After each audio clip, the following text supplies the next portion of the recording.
This is the X&C Podcast, your Xbox newscast, featuring Colteastwood and Mag, hosting industry interviews and gaming talk live on YouTube every Monday night at 5 p.m. on the West Coast, 8 p.m. on the East Coast. For all of you listening around the world, X&C Podcast is available on demand on Spotify, Google, and Apple Podcasts. Welcome to the show. Join the chat, hit the like button, and let's get into this week's topics with the Xbox newscast.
Welcome, everybody, to the X&C Podcast. I am the host, Colteastwood, and Mag and I were talking about technical stuff behind the scenes. We normally like to start right on time, but we don't always. And I've got big headphones on today because the earbuds weren't ready. I've been out and away.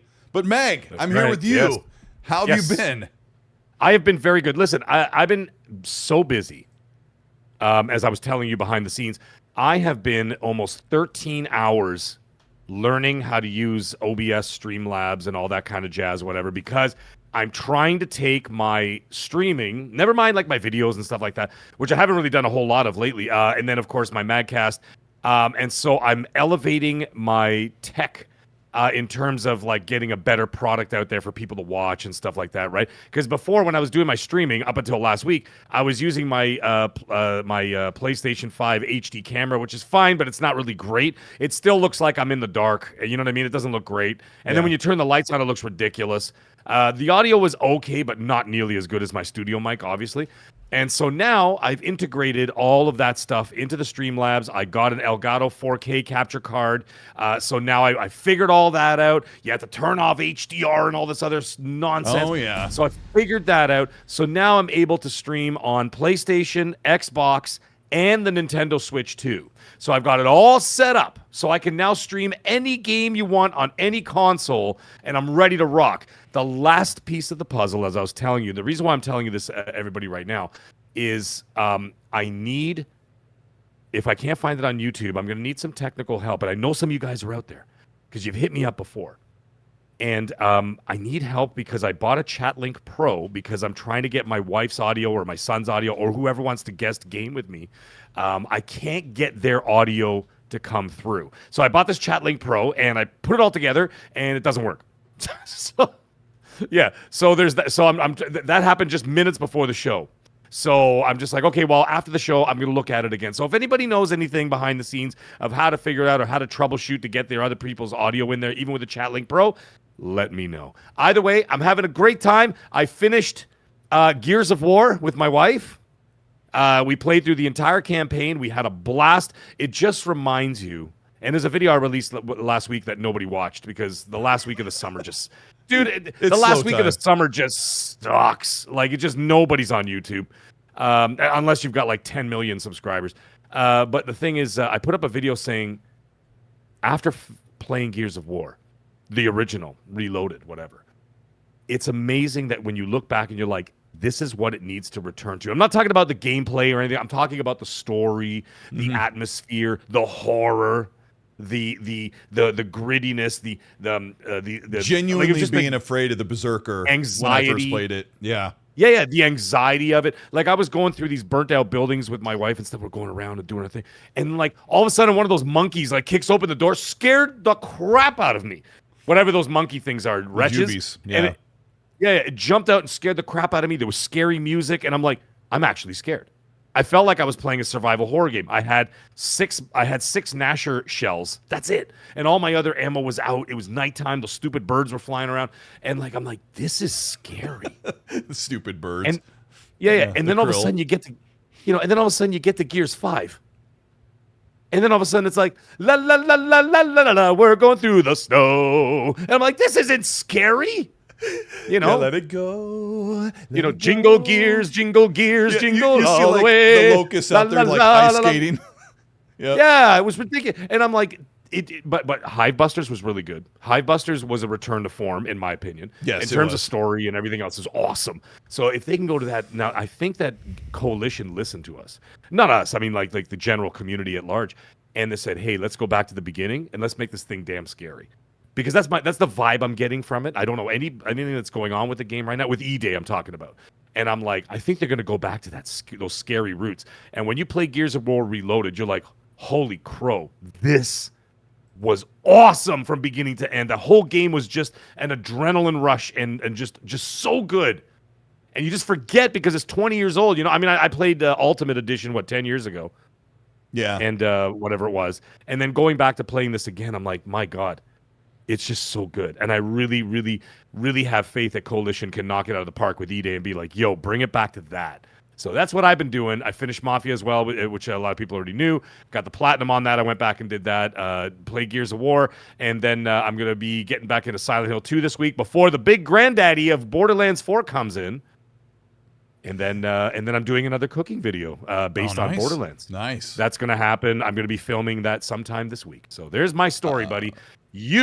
That blue number in the chat says Ultimate Edition is better than Reloaded. She just played Gears Ultimate Edition a couple months ago when all this news was coming up, and then it looks like she's played Reloaded with the gigantic jug. She played Reloaded and says Ultimate Edition is better. I just installed Gears Reloaded on my ROG Ally this weekend. Didn't even get to play it, and then I installed it on the PC today, so I haven't even played that.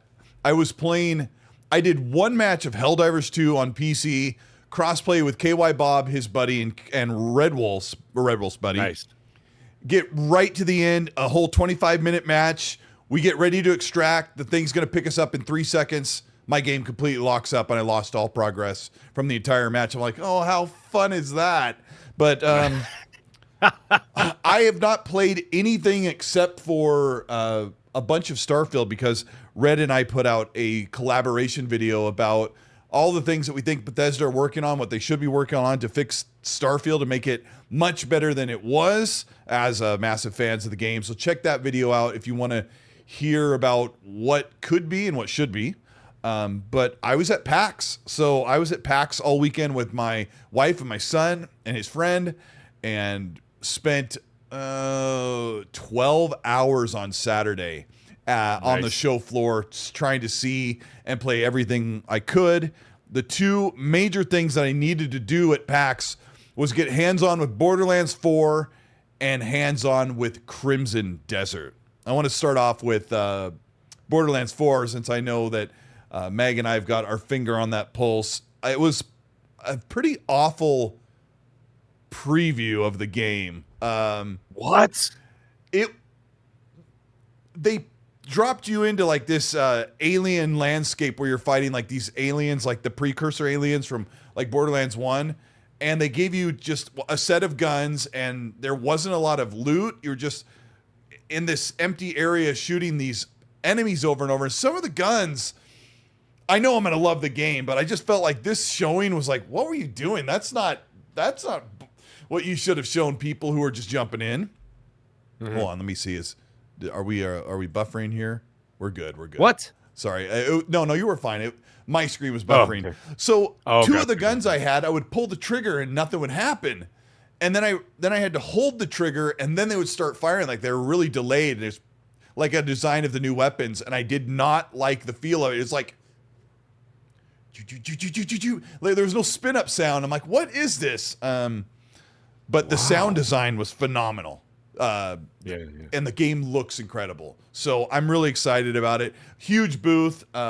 They had all of the characters like life-size plastic models, like lit up and everything of the playable characters. I played as the Siren Girl. I didn't really get to enjoy what her power is, but the reason why I bring up Borderlands is like not everyone's a big fan, but I think people are going to be very surprised how well Borderlands 4 is popular and sells. It's really big. It's one of the highest pre-ordered games right now on Steam. I think it's going to be a big thing. It sounds like it's a return to form that went away from Borderlands 3. So I really like to play that. But one more thing I got to tell you about is Crimson Desert. The second day I was at PAX, I went right to the Crimson Desert booth, and they're a Chinese studio, and all of their staff there was like super enthusiastic. And I was, we talked about Crimson Desert, how we're worried about it. For those of you who don't know what Crimson Desert is, it's I could put some gameplay up on the screen. It's incredible. It's open world. It's like Shadow of Mordor meets Assassin's Creed Odyssey meets Witcher 3 all in one. And I was like, really, is this going to be the real deal with Crimson Desert? And putting hands on, there is so much in the combat that we're not even ready for. Maybe let me see if I can get some stuff on screen. Oh, if I go full screen, I can't do that. Sorry. Let me get this. I've been messing around with getting this stuff on the screen. Hopefully that works. Mag, can you look at the live stream and see if we're seeing gameplay on there? Okay. And there shouldn't be any sound interrupting. But yeah, I got to play this one segment. So you start off in a war-torn area. It's very much like Witcher 3. Like, one cool thing that I was really impressed with on this game. Yeah, actually I can see it if I go here. Yeah, one thing I was really impressed with was there was goblins and orcs, and you don't see that in a lot of games. Like among the humans and the soldiers, they're like green-skinned goblins, and then the bigger orc, like yeah, I don't know. It's really cool. And so, oh wait, I can't go to this screen. I'll double it. I have to leave it here. I'll have to figure out a better way to do that. Yeah. So I got to leave it here. So yeah, I've got this show on ultra low latency, so it takes like a few seconds to correct mistakes. But anyway, the combat, the very beginning, they gave me a training ground, and like, here's how you do this, here's how you do this, and this, and this, and this, and this, and this. And I'm like, there's no way I'm going to remember this. So I went through and fought all these enemies using like maybe 3 different combos, and that's all I stuck with. That's about as all as I could handle. And one of them is like a power like element push with your hand. I pushed Y and B. I was on a PlayStation controller, so I pushed triangle and circle, and he would do like a shoulder slam, or like you just saw there like these wrestling moves, and they were so impactful that I like actually said, I was like, oh my gosh, out loud, and I was laughing and yelling, and people around me were like, what's your problem? But I was having such a really fun time. And then the dev came over and tapped me on the shoulder. He goes, hey, just want to let you know, and I pop one of my earphones off, and he goes, the enemies are just going to keep respawning, so don't waste too much time, because you could fight here forever. And I totally could have and enjoyed it. And then there's a part where I got up and I got on my horse and rode through town, and everyone's talking, and you could talk, you kind of side talk to a character, and the camera pull in a little bit. So it's like live cutscenes.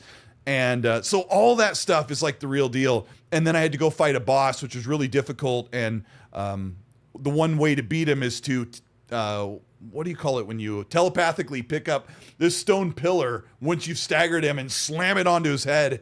And I just had a really good time with it, because you and I talked about this game a couple weeks ago, how it got delayed, and it got delayed again. It's like, is it the real deal? Is it snake oil? Is this going to be a real game? And it just felt so good. And knowing they've shown like 3 hours of full like native content of gameplay really makes me excited. What you're looking at here is a cut of the video I made last year about the game. So anyway, that is Crimson Desert. Let me go back to this. There we go.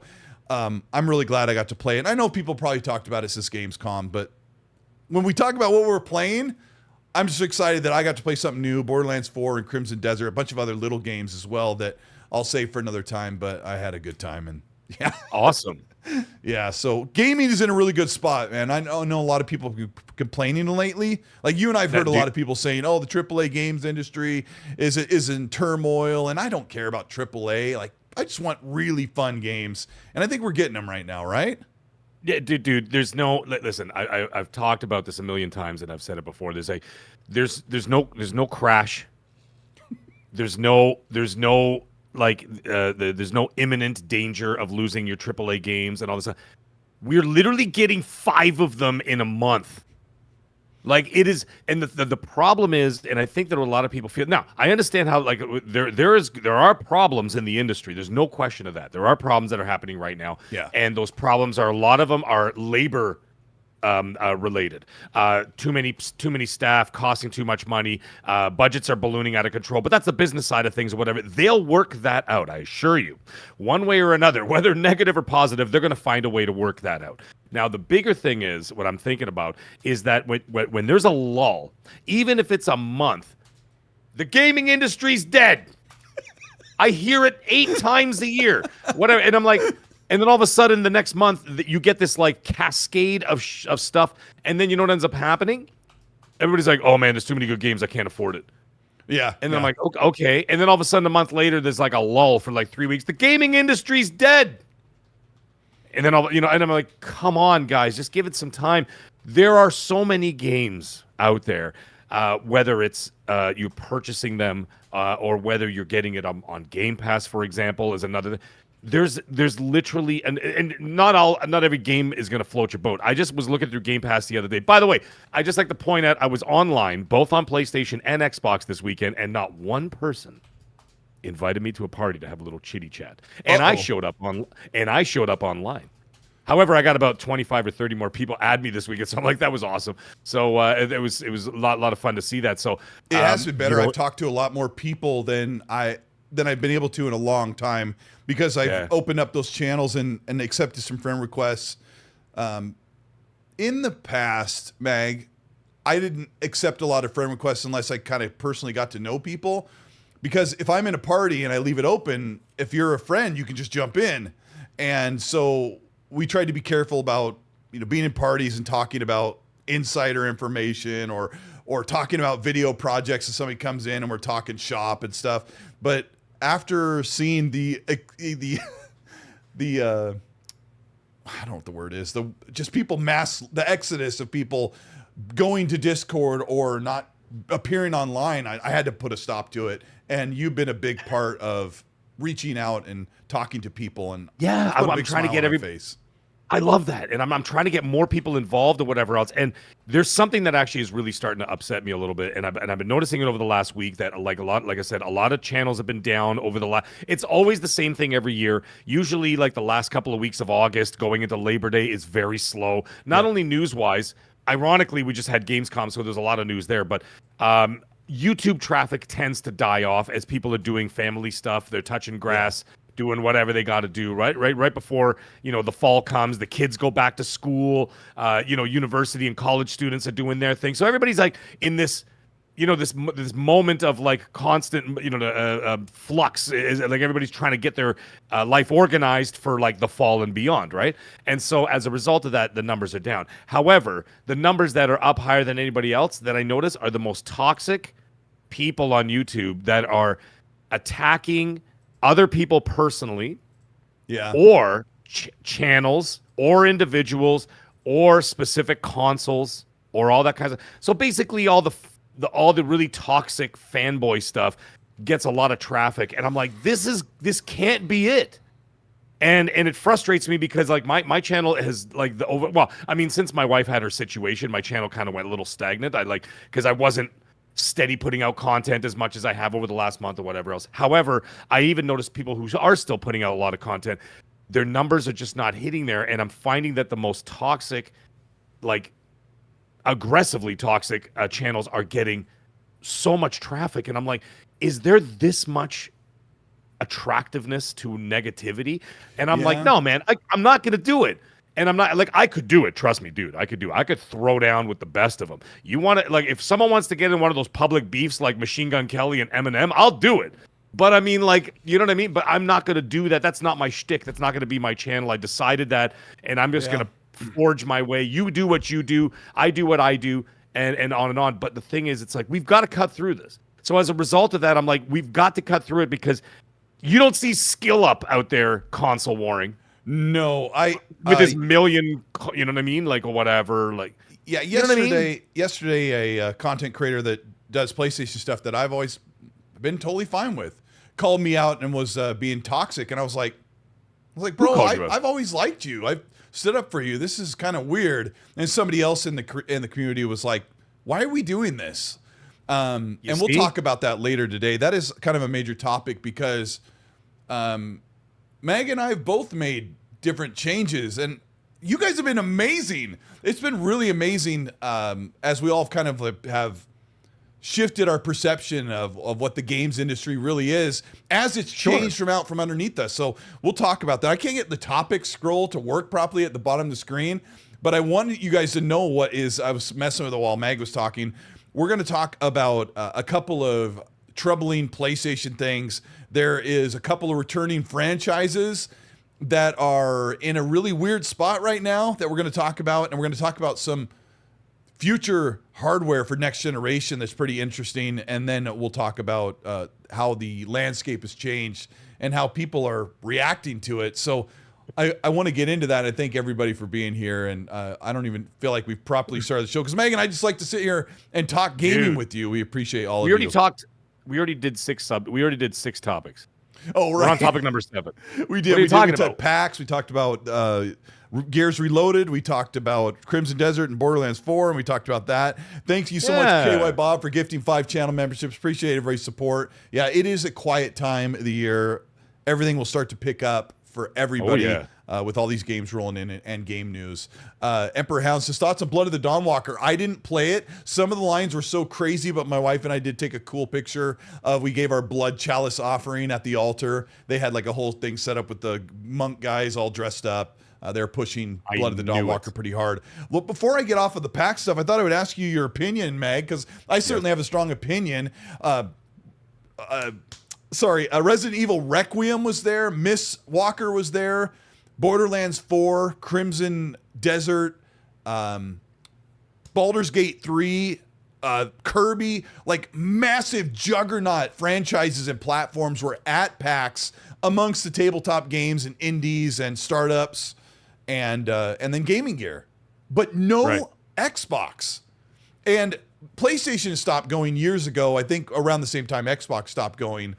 But I want to ask your opinion on this. Why the fudge isn't PlayStation or Xbox at these events with some of their upcoming games that are maybe things that just released, or sharing a little bit of what's to come? Because get this, Xbox's headquarters is literally a 19-minute drive from the Seattle Convention Center where PAX is being held. And I thought I would ask you with your opinion about PAX and those big platformers just being no-shows. Well, I do have some very deep inside information that Microsoft ran out of Uber money from their budget, so they couldn't take Ubers over to the show. And Phil told me himself, like, he literally had like some change in his pocket, and he's like, Satya won't give me anything else. Yep. She's like, that's it. Uber budgets have been cut at Microsoft. You guys can run with that story. Clip me. Go ahead. Do whatever you got to do. Anyways, all joking aside, I still feel that these are somewhat. I understand what they're trying to do. Is what these companies are doing now is that they're going not rogue. They're basically cutting out the middleman, and they're going straight to the source, which is YouTube. YouTube has become. Right, YouTube has become the number one entertainment product on the planet. It is outpacing movies, legacy media, thank God, television, cable, whatever. Right, it is destroying all of that. The landscape has changed for the most part. I'm not saying all of them. Okay, I'm not gonna blanket statement this.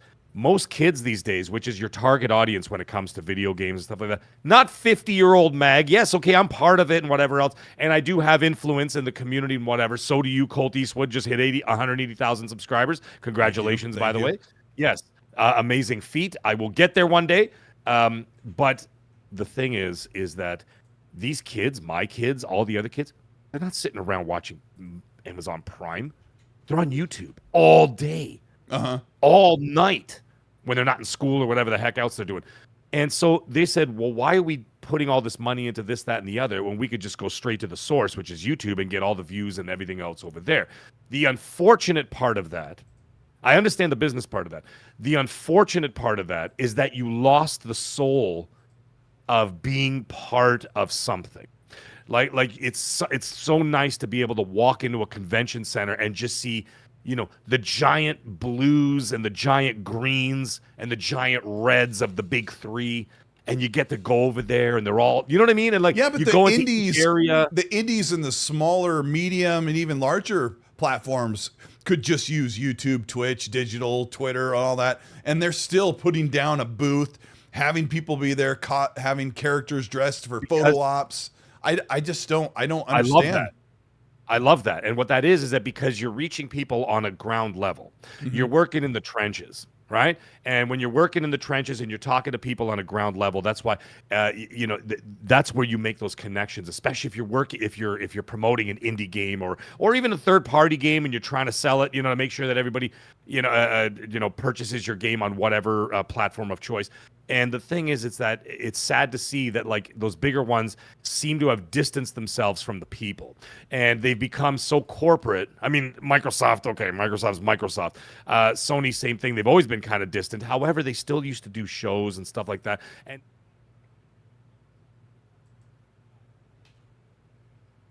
yeah.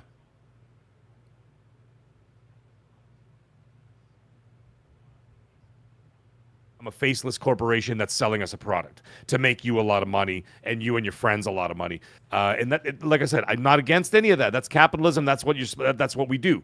Okay, I get all that. But the thing is, you've separated yourself. You've distanced yourself from the people that got you there. Yeah, and I hate that. I hate that. I don't like the fact. Listen, without us, and don't forget this, guys. This goes for everything. This goes for everything. Whether it's your elected officials, whether it's your corporations, they are not above you, because without us, there is no them. You know what I mean? And like, if everybody stopped using Amazon Prime tomorrow, Mr. Wonky Eyes there is going to have to sell one of his yachts. Who? I don't know. The guy who owns Amazon. What's his name? He's got his eyes going different Jeffrey directions. Bezos? Yeah. Okay. Like, you know what I'm saying? And so, Okay. like, that's the you know what I mean? With the people, I know it sounds like a speech, but it's really not a speech. I'm being serious. And the gaming community is a very powerful one. And you've seen what happens when you upset the gaming community and watch how your game can tank. Okay? Oh, yeah. Faster than a Led Zeppelin. Okay? You can, and that's what, you know what I mean? And then the thing is, you're distancing yourself from the people that got you there. Even if you only got $70 out of me, that's $70 multiplied by millions of other people. You piss them off and you upset them and whatever else, or you're not there to engage with these people or whatever else. They're starting to people will start to distance themselves and say, you know what, I'm only going to give them I'm going to wait till the game goes 60% on sale. I don't want to support these. I don't really care to support these guys because I don't know who they are. I don't know what's going on, and I don't like that. I like a show. Put on a show for me. You're taking millions of our dollars, hundreds of millions of our dollars, billions of our dollars. Put on a show. Absolutely. Put on booths. I want to see. You're also employing people. You get people wearing your little Xbox jackets. You get dudes walking around with your PlayStation jackets and doing all this and whatever. And they're talking to you and they're doing this. Hey, come here, man. Come check this out. You want to see the new game? Come here. I'll let you play it and this and that. And you get people involved. And that's how you, like I said, you reach people on a personal level, and that's how you gain even more consumerism. And of course, you get, what's the word I'm looking for? I lost a word here. You get the trust of the consumer, and yeah. I don't like that it's not a show. Sorry, go ahead. No, it's Xbox is really, really big, but they need to do better because they do need to be at more places than just Gamescom and Tokyo Game Show. Like PAX is, maybe they just put together a list, said, hey, we're gonna have some people go to the Game Awards, blah blah blah, and PAX is on the cutting block. But PAX is Penny Arcade, is what it's called. It's really not made for the big games because you're supposed to showcase all the littler games, and that's what PAX is in Seattle and Boston. But I like you're going right there. What's that? You're right there. It's like you're right. Not you. They're right there. You couldn't put up a couple of pieces of cardboard with like a lemonade Like you don't stand? need a big, like when I'm saying Resident Evil Requiem, Baldur's Gate, Borderlands, like they have a 50 by 50 booth or something. It's big, and they have a big banner, a big circle banner above the thing hanging there, and they've got all the ornaments and everything that go along with just the booth floor and everything that they have. Xbox just needs to find a middle ground because there's no excuse for them not to be at PAX with a playable demo of Tony Hawk 3 and 4, Gears Reloaded, Grounded 2, and Grounded 2 would be weird to play in a demo sense, but their recent stuff. You don't need to give them Outer Worlds prologue at PAX, but you can let the public play your most recent things, and then have a big screen showing everything that's going. Like literally hire a guy like me to put together a sizzle reel that plays while people are waiting in line. I just think it seems so simple, and I think the Xbox has been told to tighten their belt so ridiculously, but that's where we are in the games industry. You know, how about I know what the PAX conferences are all about, and I understand that. Yes, you were there. I am going to be going to PAX East next year. I'm going to drive there with my wife. It's only 8 hours, so it's not a big deal. Or I could fly for 40 minutes. One of the two. The point is that also the thing is also is that you got Call of Duty coming up. Yeah. You could, I understand, like, you don't want to overshadow everybody else there or whatever else, but you could put on like an event and have like a bunch of booths with people playing a little bit of like the beta or something like that, get people excited, especially after Battlefield did what they did. They did this onslaught of trailers followed by 2 betas back to back, which were insanely successful and popular, and then you do nothing. Now I understand they're going to be doing something. I know it's not nothing, but I'm just saying, like, they did stuff at games that they talk about at Gamescom, whatever else. But you're here not here. You're there in the United States, 20 minutes up the road, and you couldn't do something just to keep the hype train rolling. Like I said, it's not a criticism against what they're doing. What they're doing is just fine. They're making all their games, and the Game Pass is going to be doing incredibly well this fall. At least I think so. You got a bunch of games in there already, a bunch of games coming in the next little while, like Ninja Gaiden, Outer Worlds, Call of Duty, just those 3 alone. Yeah. You know what I mean? That's big. You've got access to, you could buy the DLC for Land of the Giants or whatever it's called, the Jolly Green Giant there. Yeah. But you have access to the main game on Game Pass. Like, they got a lot of stuff going on, which is great, right? Great for the industry, great for Xbox consumers, PC consumers, whatever else, and that's wonderful. But like, show your face. You're right there. That you're in your hometown. I don't know. That's just the way I feel. I totally agree. If you guys are enjoying the show and you like what Mag had to say and you agree with him and you think he's handsome, hit the like button and subscribe to the channel. And you can also subscribe to Mag's channel by going to his link in this description, which will get you over to the Mag Show, and you can support what he does as well. We appreciate all of you being here, and I appreciate you have to appreciate our passion for wanting to see more cool stuff. And I didn't put the blame on PlayStation. Xbox is literally right there. PlayStation have to fly people up from California and wherever they're. But you know what? They also have, like, PlayStation. I'm not letting them off the. By the way, Mac, whoever you are in the chat there, I see you there. Yeah, I see him too. I see you, dude. If you give another one like those eyeball emojis upwards, dude, maybe you should go listen to something else, bro. What's the matter with you? Jesus Christ. I think I'm assuming go Mac talk to a girl. I'm assuming that Mac is agreeing with us, saying just criticism that we are criticizing. He's doing it there. Anyways, whatever. What was I saying? Sony's got a bunch of marketing deals and Ghost of Yotei coming out this fall. Yeah, they should be there too. If like, you know what I mean? Like, you've got Borderlands 4 as your marketing deal. You've got Battlefield 6 as your marketing deal. Those are huge games, bro. And then you've got Ghost of Yotei, which is your first party game, right? Yep. That's 3 big reasons to be at the show. I just think they both sit back and go, we really don't need to. and I don't like that. But that's such a crummy way to think. And you know what? You're not wrong. You're right. They don't need to, because they're going to be making bank like crazy. Paris says, "Talk to me, Mac. I'll be your Huckleberry." I'm your Huckleberry. Paris, you know write in the saying? chat what you think. Give us your quick opinion. Why isn't Xbox at PAX West? They're right there. I don't know if I've had that conversation with anybody that I've talked to at Xbox, but I do get a bit disappointed when we get there, and Obsidian was at PAX. To be fair, they did 2 long panels where you could go and listen, but they didn't have a floor presence, which is what I really wanted to see and put hands on with games and see people playing. So yeah, I think Ghostbusters goes, well, because Xbox has no games. Yeah. So I would like we just want to see them. We just want to see them there. I want to move on to I want to drive to Boston, dude. Sorry. I'm just gonna say this. I'm gonna drive to Boston. Yeah. With my wife. Yes, the majority of the reason why I'm going is because I want to see you. I want to see that blue number. I'm going to go egg Rand's house. Yeah. You know what I mean? Like, there's a lot of things I need to do in Boston. Go visit some of my wife's brethren over there, her Irish brethren in Boston. Like, it's going to be awesome. However, if I'm going to be down there for the show, I still want to see a show.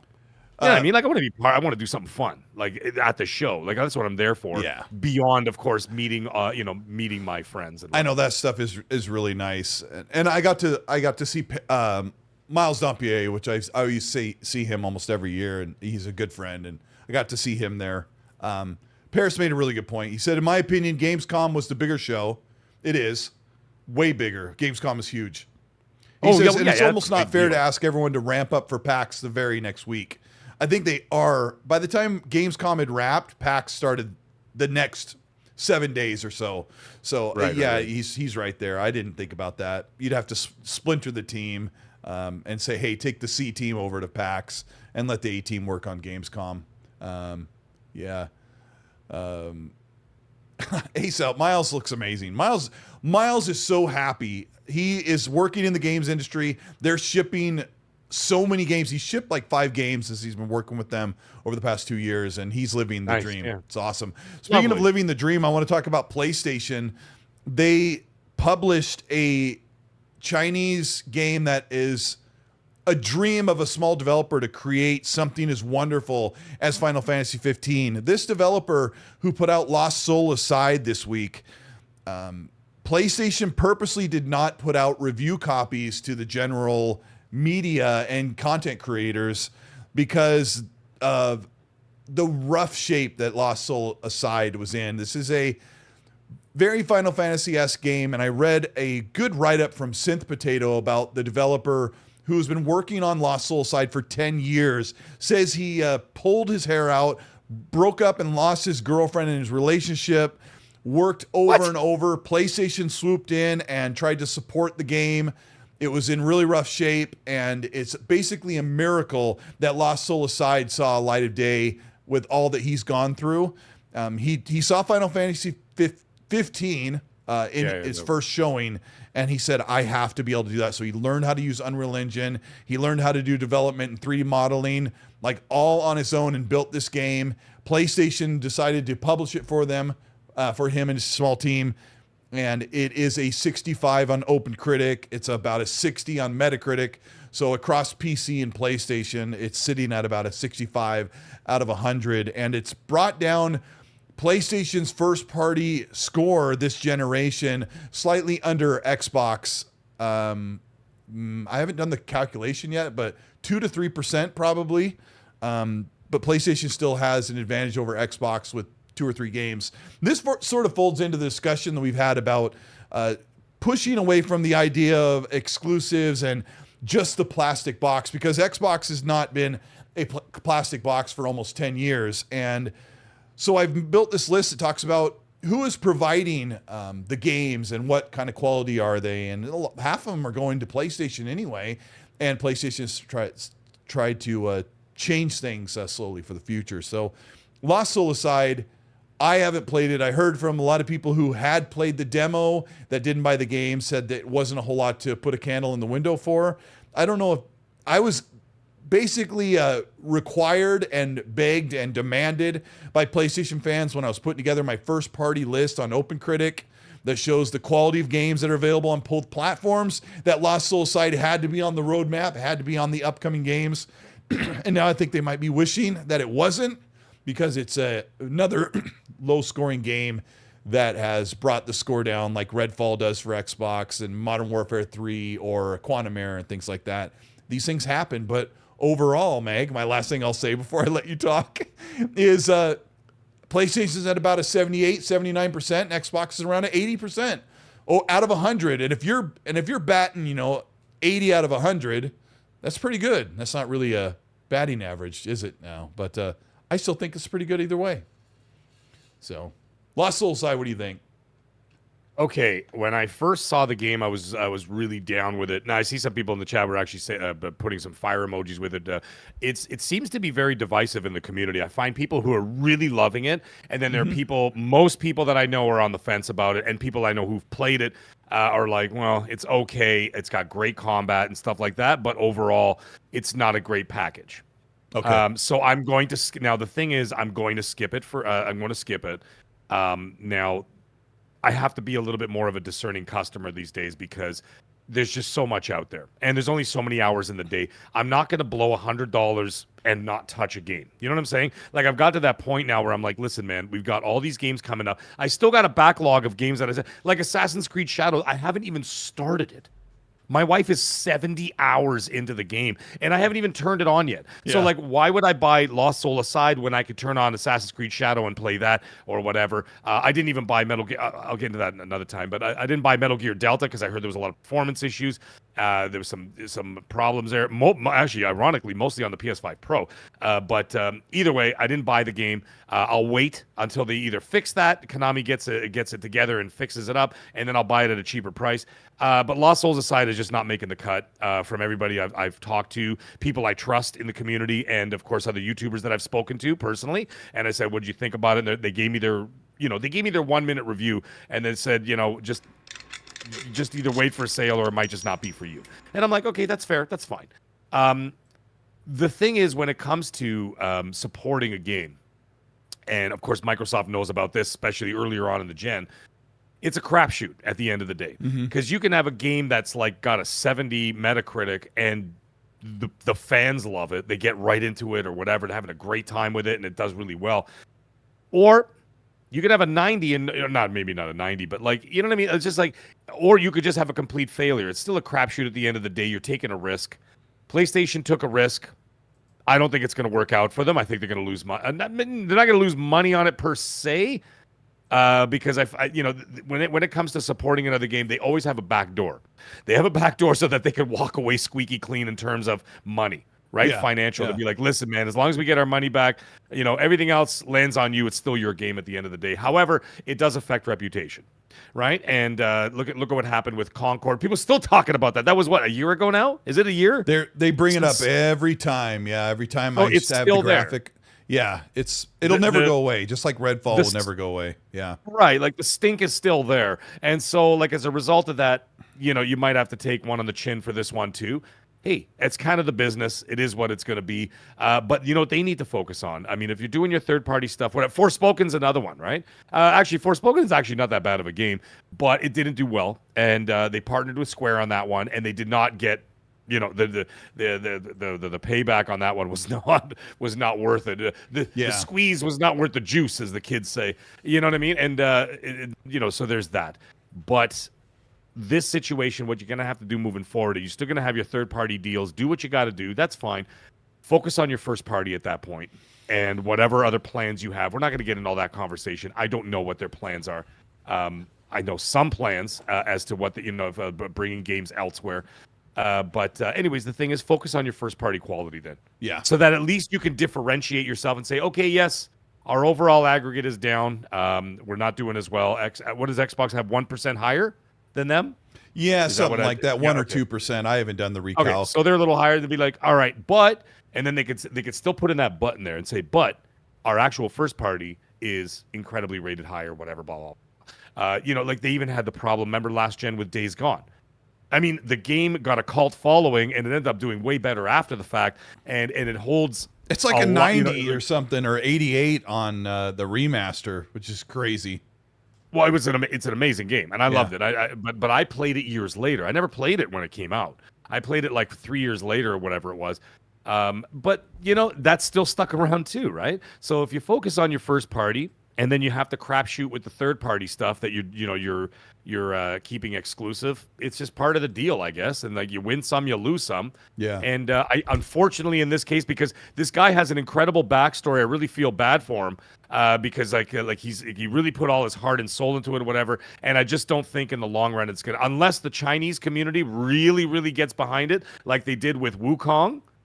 Right? Like I think the lesson Wukong learned sold 10 mil in China, dude. That's monstrous. You seem to get a target painted on your back when you strike a deal with a platform, Like PlayStation came in and said, "Hey, we'll publish this," and it goes on PC, and it skips Xbox, and so it gets a target painted on its back because that's just how it's been forever. Whether exclusivity goes away quickly or not, you get a target painted on your back. Quantum Error went through the same thing. They struck a deal and said, "Oh, we don't have time to make an Xbox version." They took a bag from PlayStation. And then when the game failed, everybody looked ridiculous, right? Redfall, comes from a studio that typically made multiplats. And same thing. Big target painted on your back. But then you look at the flip side. Because this is what they're thinking. They're like, okay, well, we could end up with a Redfall. We could end up with a Concord. Well, Concord was first party. But we're going to end up with a Redfall. We could end up with, let's just say, this game doesn't do well. So, like I said, I don't want that to happen. I mean, I want this guy to succeed. But like I said, you never know. The outlier is China right now. He's a Chinese developer, correct? Yes, I think so. Yeah. Okay. Wukong, I know... I don't know. It wasn't for me. It wasn't for me. I was gonna give it a shot, and I'm like, let me see. It just wasn't for me. Some people think it's, some people are saying it's their game of the year last year, whatever. Great, but it sold 10 million copies in China. You know what I'm saying? So if this guy even sells half of that or a quarter of that, he's gonna be laughing. If North America, the Western, Europe, North America, South America, Australia, and all those other countries, they don't pick up on it or whatever, he might be able to make up the back end in China, whatever else, depending. You see how hard they market it over there in China. That would be one thing. But then you also have other situations, Colt, where you have a Stellar Blade on your hands. And that's why they do these crapshoots. Because you can have a crapshoot where you'll be like, all right, didn't do so hot. Then all of a sudden you go, but Stellar Blade is universally praised. Right?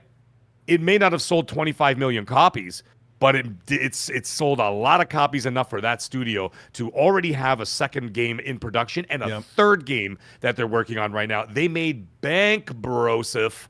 Yep. So, you know what I mean? Like, at the end of the day, you might have this game or you might have a Stellar Blade. Right? So, you just don't know.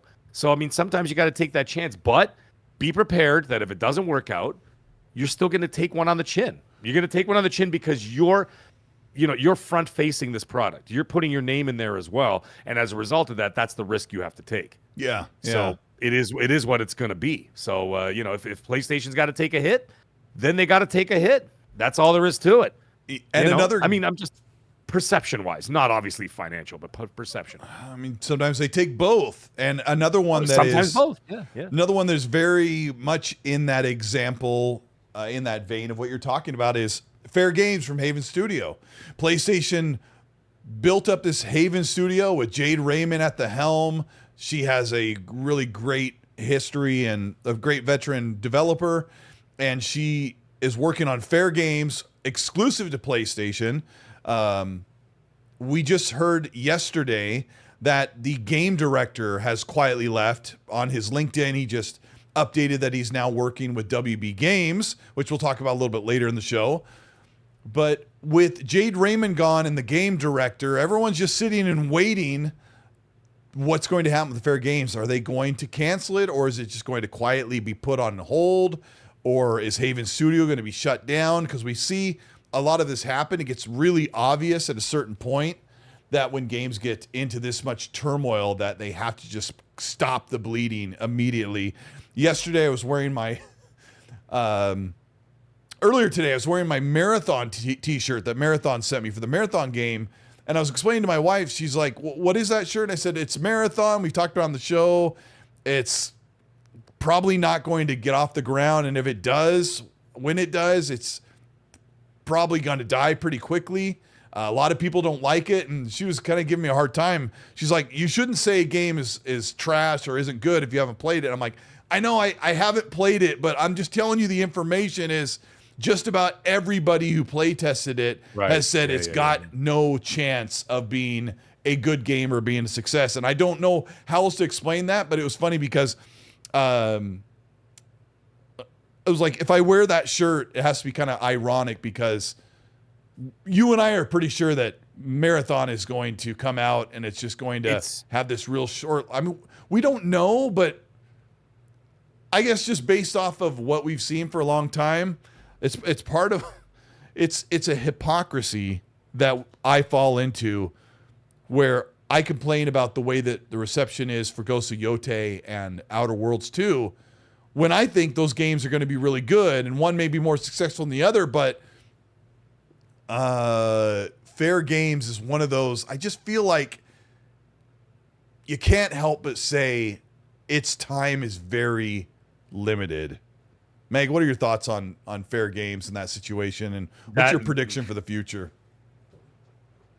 You know, the problem is, once again, is that the perception is already out there, and once that's out there in the zeitgeist, once it's in the mind share that people are like, it's not going to be good, it's not going to be good, it's not going to be good, a lot of people out there won't bother giving it a chance. Yeah. You know what I'm saying? And then you've already got that against you, right? And then Marathon did not really help itself, you know, with what they did. And then of course they had the betas. People didn't like it. They reported on it. Once that got out there, people make up their minds before they've even done something because it's already been put in their head, right? And as a result of that, like, I'm not gonna play Marathon, even if it's like, oh, you gotta play it, it's a lot of fun. I'd be like, nah, I'm good. And I've already, unfortunately, in one way or another, first of all, it's not my kind of game. That's the first thing. Sure. It's not my kind of game. I don't like those games. I don't like extraction games. Like, I don't like them. Anyways, as a result of that, I really had no interest in this game anyway. I don't like Bungie to begin with. I don't think they've done anything really fantastic in a long time. That's just me. And then on top of that, you've got, you know, this input that we have received from people who've actually played it. And therefore, it's sort of created this, you know what I mean? It's already created the result before it's even come out because we've pieced together all these different things and it just is not adding up. I have now for Fairgames, that's another one. I'm also not interested in that type of games. I don't do heist games. I tried Payday 2, I think on Game Pass. I don't like. I tried it either. A couple times. I tried to get into it. Can we shoehorn in? Sure. You and I don't like extraction shooters or heist games like Payday. No. But we're really glad that other people do enjoy those. No, that's fine. If you ask us to play them, I might give it one shot, but there's just certain things that I don't typically like, and they don't really win me over. But yeah, we need to say that. Yeah, like it's just not for me. I tried Payday. Like I said, I played it on Game Pass. Didn't really do anything for me. And I'm like, all right, well, I gave it a good old college try. I didn't really, fine, whatever. That doesn't mean that like every single game is going to play like that, or, you know, you might have better versions of it, whatever. It's just the style of game that I'm not interested in. And as a result, it's just not really on my radar. So Fairgames, that could also, I don't know, man, because I mean, like, the thing is, the other problem is the longer the delays, the longer it takes, that's when everybody starts looking at it side-eyed, and then they're going, okay, there's problems. Yeah. And then when that gets in there, then you start creating this cloud of negativity around it that no matter what, it's going to be very difficult for them to break through that, is what I'm getting at. And I think that that's part of the problem as well. So, I mean, Jade Raymond left in whatever, you know, capacity. We don't know exactly how she left. You know, that was a big thing. You know, and then all of a sudden you've got, you know, they're like, oh, they're moving it further out. They're delaying it. No, it's not canceled. We're just delaying it another half year or this and that or whatever. And now everybody starts going,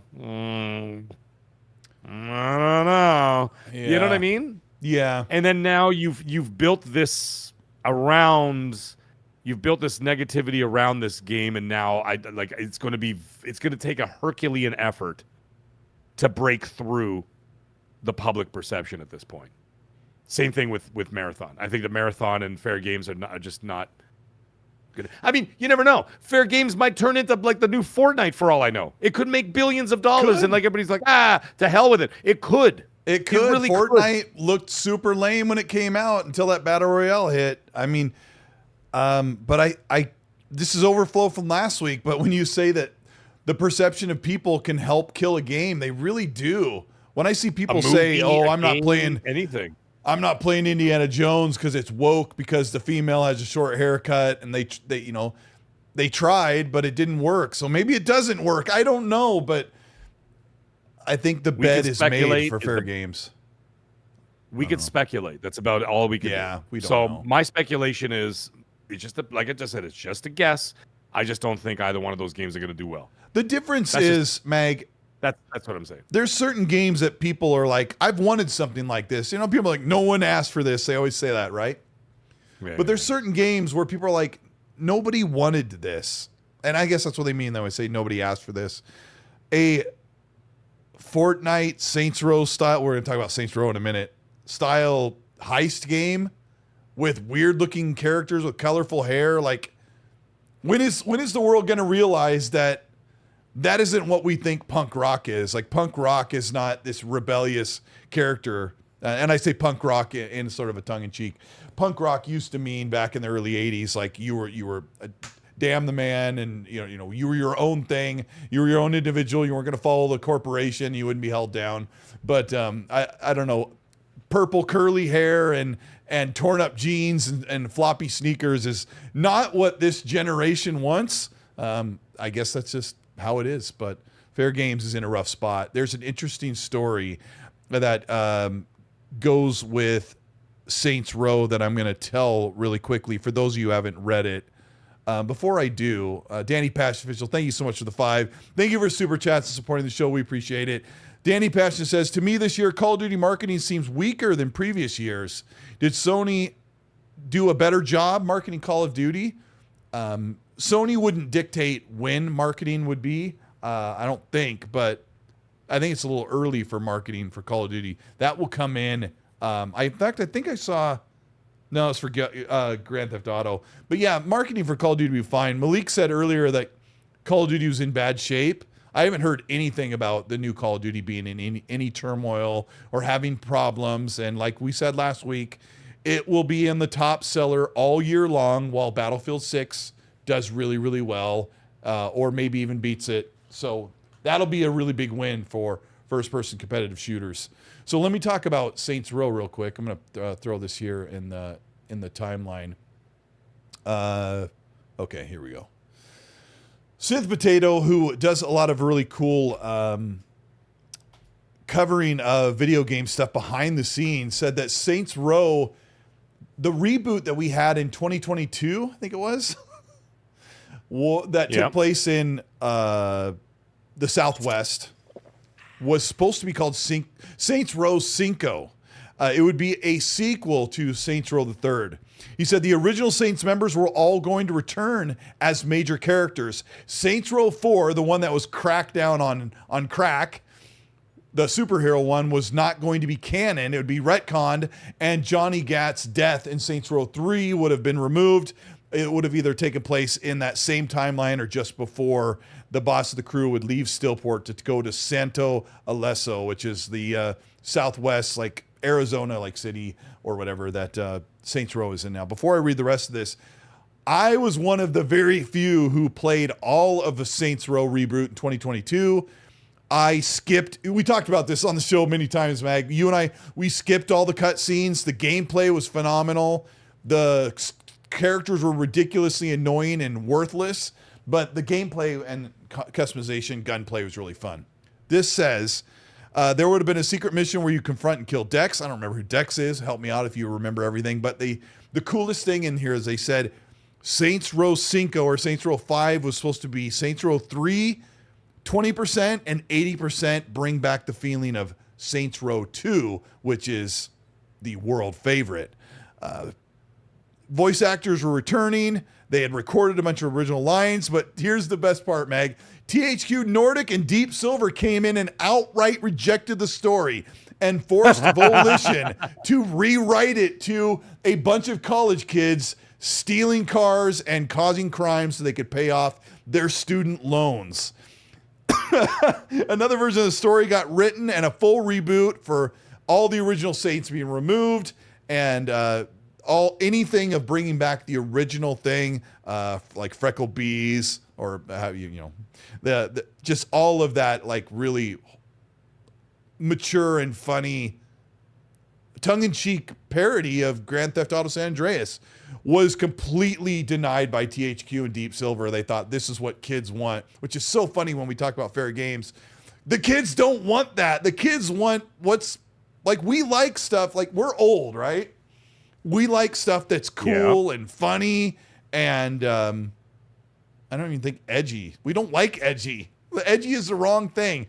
But the THQ said they put heavy restrictions on what characters can say, including swear words, in an already M-rated game where you could shoot people in the head, drive over pedestrians, and all that other stuff. And I don't remember because I skipped the cutscenes, but apparently they kept the foul language out of the game. The skill tree was split into wealth, fame, and muscle. Body shields, where you could bring a character, an NPC up and use them as a meat shield, was removed because it was deemed too violent. This is funny because right before the show, I put out a Fallout video last week, and it got demonetized because the opening 10 seconds had a character stabbing another character in the head from Dishonored. Dishonored looks like claymation. YouTube has a rule that if you show any gore in the first 12 seconds, they'll demonetize your video. Oh, the world we live in. So, yeah, there was a whole bunch of stuff to this game, and New Game Plus was cut, full cribs and customization, which your customization is ridiculous in this new game. But, Meg, what do you think about this Saints Row thing? First of all, I've played all the Saints Rows. I've enjoyed all of them for the most part. Gat Out of Hell was the stupidest one. I did not like that. That's the one where you actually go to hell. Yeah, I didn't even play that one. And I'm like, no, it was ridiculous. But you know what's funny? I even played the reboot because the reboot they gave away for free on PlayStation. So I'm like, well, if it's free, I'll take it. So I got it, and I actually got the platinum on it because I had so much fun with it. But like I said, once again, I played it on mute. I didn't want to hear any of the nonsense. What was fun about it to you? It was just the gameplay was fun. It was like the gameplay loop was excellent. The driving was great. It was very sound. You know what I mean? Like it wasn't like the cars were flying all over the place. Like it was actually like decent. The gunplay was really good. I really enjoyed it. I enjoyed it. I had a lot of fun with it. The missions were fun and whatever. But like all the nonsense and all the I'm not gonna get into all that. But like you know what? I avoided all that stuff, so I skipped all the cutscenes and all the stupid broccoli head haircuts and all that crap that I had to like stare at, and all the other stuff written in there, you know, about basically is like capitalism bad, communism good. I'm like, okay, I'm done. Mute. Yeah. So I muted all that crap. I skipped over all of that. I would not have bought the game, but like the pig from Toy Story. Yeah. So I just, anyways, I had so much fun with the game that I just ignored the story and I didn't watch any of it. But yeah, like I said, it was a lot of fun. So anything that they've got coming up, I'm in. But I'm not going to buy it. Yeah. I'm in. Just give it to me. Just find a way to get me the game for free or very cheap, and I'll definitely get into it. But if they return back to their roots, like, you know, the funny thing is, if you actually go back, folks, I don't know how old everybody is in this chat, but I can tell you this: you play Saints Row 1 and 2; those were serious games. Those were basically like GTA. They were basically like Grand Theft Auto. I mean, they had some funny stuff in it. They were pretty corny. They were pretty corny, but they were still meant to be taken a lot more seriously. Yeah. Than like 3 and on where it got insane. But like they went really love off the rails. 3 to death. I love 3's amazing. They're amazing. They're all amazing. I love except for the Gat of the Hell one. But all Crazy the other Gamer ones agrees are really, with you because I didn't finish 2. The story in Saints Row 2 was hella serious and dramatic. Crazy Gamer says. Yeah, while dude, also being comedic as F. Yeah. Okay. Yeah. There was comedy in there like Grand Theft Auto, but it was also really serious. And like even the first 2 were just like, whoa. So I they can't were go back and play it because it just feels like Roblox. No, it's terrible. Yeah, no, it's terrible. Yeah, nobody wants to do that. But when I played those back in the 360 days, they were awesome, and they were supposed to be like at that time they were considered, okay, well, this is the closest to competition that Grand Theft Auto was going to get. Oh yeah, it was the only competition. Right? Yeah. Yeah, It was the only thing that did that, Mag. It was yeah, and I remember people absolutely loved it. Steven 4K says Saints Row 2 is my first Saints Row game.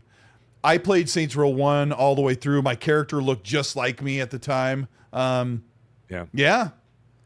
And look, I just pulled up a thing that like I looked up Saints Row 2 because I want to see what the graphics look like. And the first video I see is from some guy named Astura. It got 1.6 million views. It says Saints Row 2 is still an absolute masterpiece. And then he does like a whole video about how amazing the game was and whatever else. But I remember playing it on the 360 in those days, and I was just like, I'm like, yo, like at that time those graphics were like, this is amazing. Like they just looked incredible at that time. And you know what? I'm looking at some of the remaster here. He's showing pretty damn good. Cutscenes in here. I want to see the gameplay. It's mostly cutscenes. Yeah, I'm trying to. I got to find that too. I'm going to look that up right now. Saints Row 2 gameplay.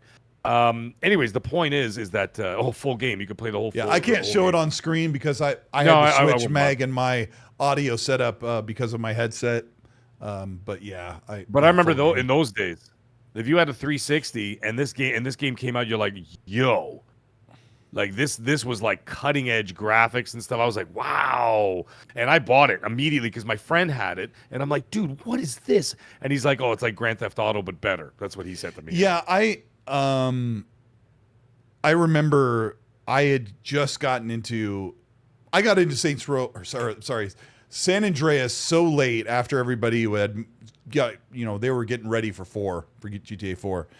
And I wanted something else to play after I finished San Andreas.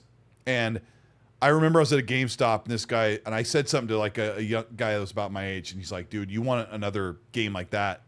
And he hands me Saints Row 1, like in the used bin. And I'm like, okay, all right. And when I brought it home, it felt so cheesy, cheap and hokey, but I'm like, you got motorcycles and planes and everything right off the bat. You don't have to wait till you're 70 hours in.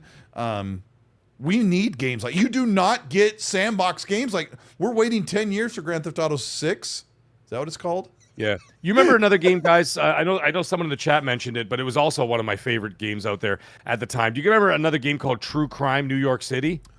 That's a good one. Damn, that was good. There was also Sleeping Dogs, the one with what's his name there? Sleeping Dogs is brilliant, and that was True Crime. Sleeping Dogs. That was going to be the next True Crime. It's going to be like True Crime Tokyo or whatever is going to be in. Yeah, Sleeping Dogs, True Crime. Like we used to get a whole bunch of those games because Grand Theft Auto was making so much money. I mean, they still are now, but I mean they're making money off the online. And then obviously they're going to make billions of dollars off of GTA 6.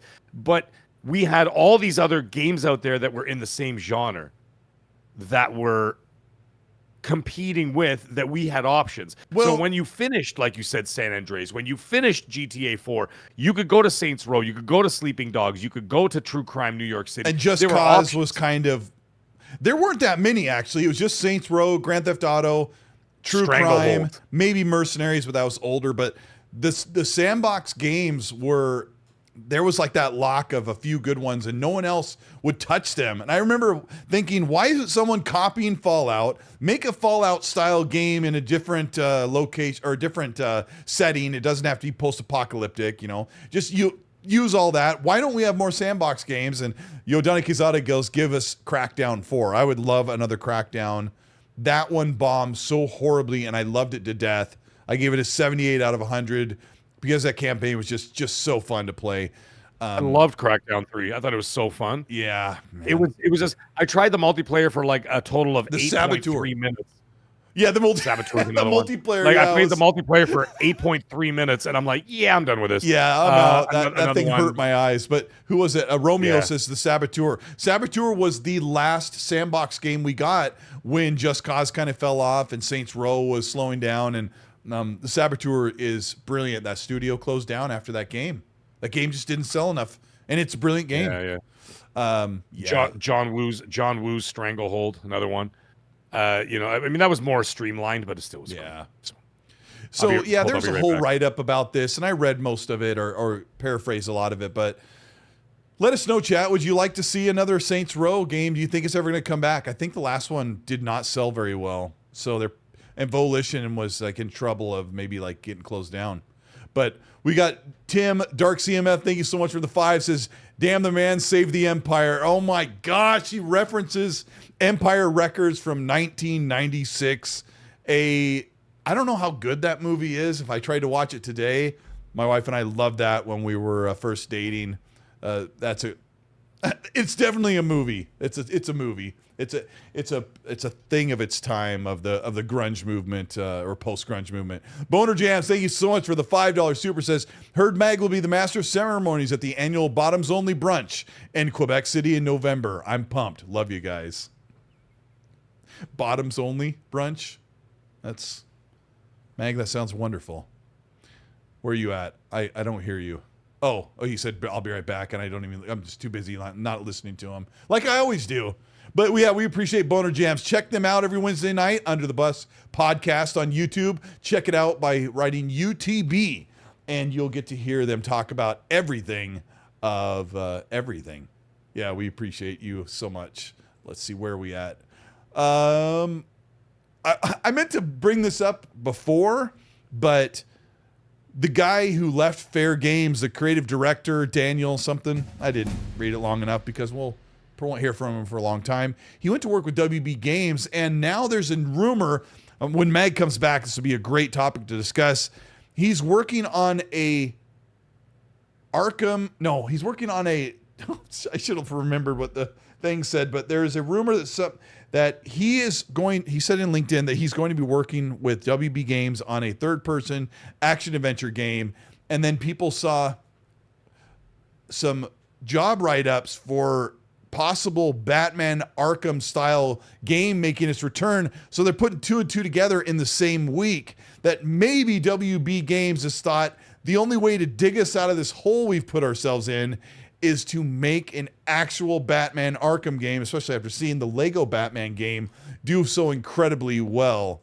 So Meg, hopefully you've heard more than I have. I got cursory part of the news about this next Batman game in WB. What do you know? What can you speculate? And what can you dream up? Well, WB right now could use all the help they can get. They have such incredible IP in their hands, and I've never seen a company fumble such fantastic IP over and over and over and over again. It's quite remarkable. I mean, like, I don't even know how they can pull these things off. You basically own DC. You own the Lord. Well, at one point you had the Lord of the Rings for years and years and years. Plus, you know, they still have the rights to the Peter Jackson trilogy ×2. You've got the DC universe. Holy crap, what are we talking about here, right? And instead, you fumble the ball, and you fumble the ball, except for Hogwarts Legacy, which did incredibly well, obviously. And that will continue to do well. And yes, and Hogwarts Legacy 2 will be coming out, and that's going to be monstrously successful. The Harry Potter, you know, whatever. And we're not going to get into that. What we're going to get into is about the games. The reception to the Lego Legacy of the Dark Knight Lego Batman game just shows you how thirsty the crowd is. If they will stoop to playing this plastic Batman. Yeah. Yeah, but Lego games, when Lego games are good, they're good though. Yeah, they're good, they're good, man. They hit hard. The Lord of the Rings one's really good. Yeah, like I love, like, there's a whole list of Lego games. The original Indiana Jones Lego. I love Lego games, and I've gotten a lot of completions on Lego games because I really enjoy them. The Lego Harry Potters are my favorite of all. They were incredible games, both of them. Anyways, the point is, Batman. The Batman Lego games always did very well. I love them all. I got completions on all of them. And then you show me this. This is what should have been worked on instead of Suicide Squad. Yeah, everybody says it. And you know, and you show this, and people went bananas at Gamescom for that. Actually, I think it was one of the highlights of the entire show, the entire Gamescom. I think, like, in the top 3 highlights of that, I would have to think were, you know, for Silk Song, You could put Lego Batman in there. I know people can name off a million things, but I'm just going to name off a couple at the top of my head. Resident Evil Requiem. Those are big hitters at the show. Oh, yeah. And you look at those things, right? And so, but Lego Batman, it was on the tip of everybody's tongue. Everybody's talking about it. Listen, WB may fumble a lot with what they're going on, but they still hold these IP. I think that after the failure of Suicide Squad, immediately what ended up happening is that, like, get back to making Arkham games, or we're going to get someone to do it. They have to. They have to. And I think it was a poor decision, narratively, of what they did with, the last one there, Arkham Knight. Narratively, the way they ended it. I'm not going to say it because there's some people out there, they get mad at like 7-year-old spoilers, 8-year-old spoilers, like, Meg. And I'm like, well, when were you going to get around to it? When you're 78? Like, Jesus. Yeah. Anyways, the point is, I'm not going to say what it is, but because of what happened or whatever, narratively, they kind of, they left it in a position where to make it difficult to move forward and all that kind of stuff. Stupid. I've always found that stupid. Like, stop painting yourselves into a corner narratively that you can't move on with the franchise. The Simpsons, Bart Simpson has been 9 years old for 34 years. 44. And that's why they're 34. Yeah, 34. That's why they're successful. They didn't make Bart Simpson grow up, paint themselves in a corner, and then all of a sudden by season 8, they're like, yeah, well, I guess we're done. They just made Bobby Hill like 22. I don't know why they did that. Oh, that's right. Yeah. King of the Hill. Yes. Yeah. And so, like, you know what I mean? Like, you put yourself, when you're making a franchise like that, keep it eternal. Keep it eternal. Keep him alive. Keep him young. Keep him old. Keep him middle-aged. Whatever the hell you want to keep him. Just keep making more stories. Stop killing John Marston. Yeah, like a comic book. You know what I mean? Yeah, okay, I know they kill off characters, but, like, you know what I mean? You make thousands and thousands and thousands of comic books of Spider-Man and this and that. Yeah, okay, funny things happen, or Batman, whatever. Oh, this one died, and then this one come from Earth number 397, and now we got that Batman and whatever. I'm ignoring that stuff. Yeah. Narratively speaking, they're going to have to find their way to pay, like I said, get out of the corner that they painted themselves in and make a proper Arkham game. But I think the springboard to all this was that reveal of the Lego Batman Legacy of the Dark Knight game that everybody is so jazzed about. And I think it's going to do incredibly well. And WB's like, when they saw that? Well, you'd have to be. But the thing is, these guys are getting paid 7-figure salaries, and you can't figure this out. Like, I can figure this out. Well, they're sitting there thinking about the money they could have made if they would have made the right decisions. That's got to burn them really bad, right? Yeah, and like that's what blows my mind. You got these people making that much money and they can't figure it out. But you can ask any dude on the street and he'll literally tell you what's going to make you, and be like, just do this. Yeah. Like, you know what I mean? But yeah, a lot of those. Listen, I deal with those people. A lot of those people, they're so full of themselves that they think that they're right and they don't get it, and then they get constantly burned. But yet they still walk away with millions of dollars in their pocket and they live happily ever after in their Ferraris. Somebody's getting their butt chewed though, Mag. Yeah, usually it's the lower level people, and then everybody else gets the golden parachute and they take off and go and ruin another company. But either way, the point is that it has to happen. I could start digging, see if I could find anything out, but I haven't heard anything beyond that there was another project being worked on, but I don't know anything about it. I know nothing about it. I'll be fully transparent with you. Yeah, I mean, but then if you have the dark, I know you have some. Well, one of them is listening right now. Perpendicular contacts with WB, but yeah, I mean, see what you can kind of sniff out there, because one of the big ones that I talked to is listening to us right. Well, hi. So I don't even have to get help. I'm like, yeah. Thank you for watching us. We appreciate it. Thank you everybody for watching us. Thank you everybody. I'll see if he knows anything, but like I haven't heard anything, and I can tell you the Lego Batman surprised the crap out of me. I had no idea that was coming, none whatsoever. And when it came, I was like, so actually when I spoke to some of those guys, I'm like, where were you in that one? Like, you didn't know? And then they're like, no, and I'm like, I didn't know either. I had no idea. So like, it was wild. Maybe the industry is learning how to kind of fix some of the leaks when it comes to some of the reveals, because Xbox has had a few things like we had no idea, like Helldivers coming to Xbox. No one knew. Like, I didn't know that either. No, some people did, like I said, say they knew it a year ago, but I wondered if it was just who knows? But I didn't know anything about Helldivers. when that was announced, I was actually surprised as well. I was like, wow, I had no idea that was coming. Yeah, that's why, None. If Horizon Zero Dawn comes to Xbox, we won't know about it until PlayStation announce it. Thank you so much, Lotus Spree, for gifting 20 channel memberships. Thank you so much. Lotus The is people back. who are joining us are God Emperor Sofa King, Noisy Mofo, Let's Go Ozzy, Tommy Anderson, Bose 831 Gaming, Blue Moon FC, DJ Nightcat, I'm Gross 98. Hey, I'm Gross 98 too. Jamie Dunaway, RSJ Fan 05, G Bardis, and that might be about Panther Blue, RB. I can't count to 20. Though, That's amazing, subscription dude. gamer. The people who join the channel membership, as my browser craps out, the people who join the channel membership, you get access to these emojis right here. I'm going to punch them all in. Oh, geez. Maybe I shouldn't use Chrome browser. It's so bloated. There's a bunch of the emojis that you'll have access to as channel members. You'll get early access for videos and so much more. Thank you so much, Lotus, for doing that. Batman Arkham Origins was made by a different studio. It was considered the lesser of all of the games, but it's still well loved by the fans. So, the reason why I bring that up is I'm like, can they come back and make another Arkham game, or is it diminishing returns because they've made essentially 4 of them of developers? Yeah, I think they can. They have to. They absolutely have to. If they're not making a Batman Arkham game, Mag, they have Didn't to they make. cancel? They have to Sorry, take go another WB superhero and make it Well, Arkham didn't they style. cancel Wonder Woman? That was Monolith with W. Yes. Fudge. You just canceled Wonder Woman like a year ago. And that was supposed to be a thing. You know what I mean? Yes. So, what are these guys doing over there? I know Wonder Woman fell off a bit because the first movie did incredibly well. And then the second movie was a complete failure. It sucked. It was It was a garbage movie. And then what's it called? Justice League didn't do great. It did okay, but didn't do great. She still wasn't the focus. I mean, Justice League, you're still looking at Batman, Superman. Everybody's looking at those 2 characters. I mean, Ben Affleck. Yeah, the as other Batman, 2 are I just thought kind was of background fantastic. characters. Yeah, and Henry Cavill, obviously the superior Superman.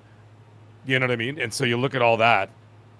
By the way, did you see that? Speaking of which, any of the naysayers out there? Any of the about the Superman? Oh my God! Did you see? So, it hasn't made its money back yet. It hasn't broke even, but it's gonna get. It will get there because it's going on. It's on video on demand right now. So they showed the ticket sales for anybody who was confused. By the way, because there's so many people. Oh, here's Fonz. Fonz needs to hear this. Fonz, this was for you, bro. All right, tell us. I'm like, all right, cool, bro. Let's put it out there. I had the numbers right here. Damn it, where the hell are they? It's okay, I'll find them. Anyways, I got it right here. Sorry, it's right here. So as it stands, tickets sold. 35,997,714,000 tickets were sold for James Gunn's Superman. 35 I million? said the movie was. Yeah, I said the movie was crap. I gave the movie a 3 out of 10. Oh, boy. And then I looked at it. Oh yeah, it was garbage.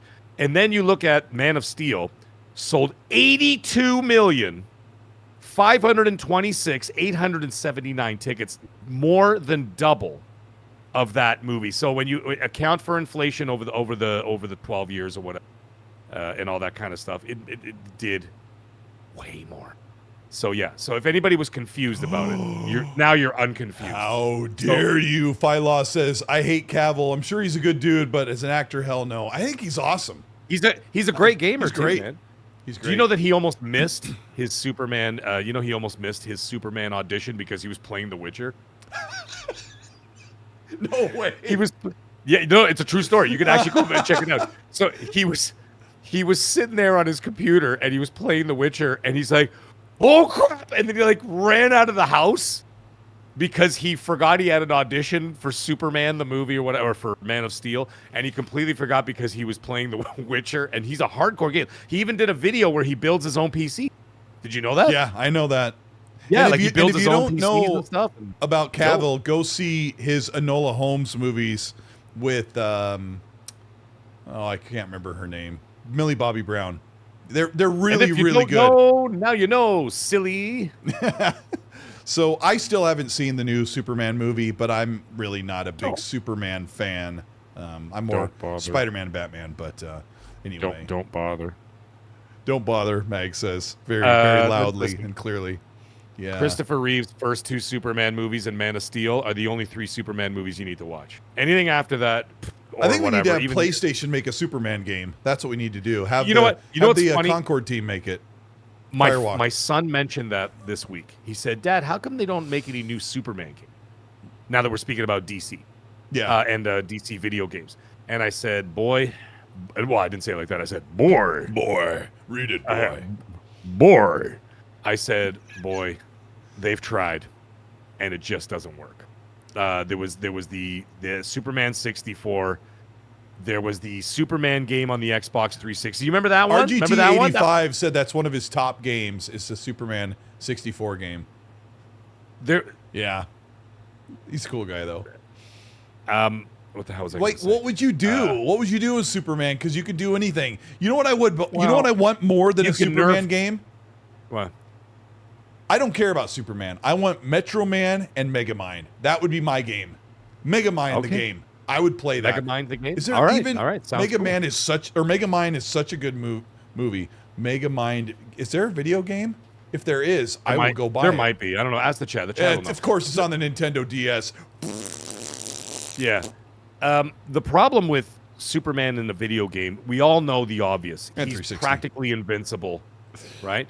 He's practically invincible. I get it. Whatever. You can also nerf the story and be like, oh well, I don't know. Deadshot shot him in the butt with a kryptonite bullet, and now he's lost his powers, and now he has to gain his powers back and pull this bullet out of his butt or whatever. I don't know. Stop it. You could just be like a normal guy. Paris goes, just like Superman games, Xbox is doomed. Yeah, Paris is the literal kryptonite when it comes to this stuff. I just looked up the Mega Mind game. It's on 360 and it's a platformer. Oh, lovely! I love 360 platformers, man. They were so much fun. Yeah, I enjoyed those days. There needs to be more of that. Now I mean, I know Nintendo what it looks like. That.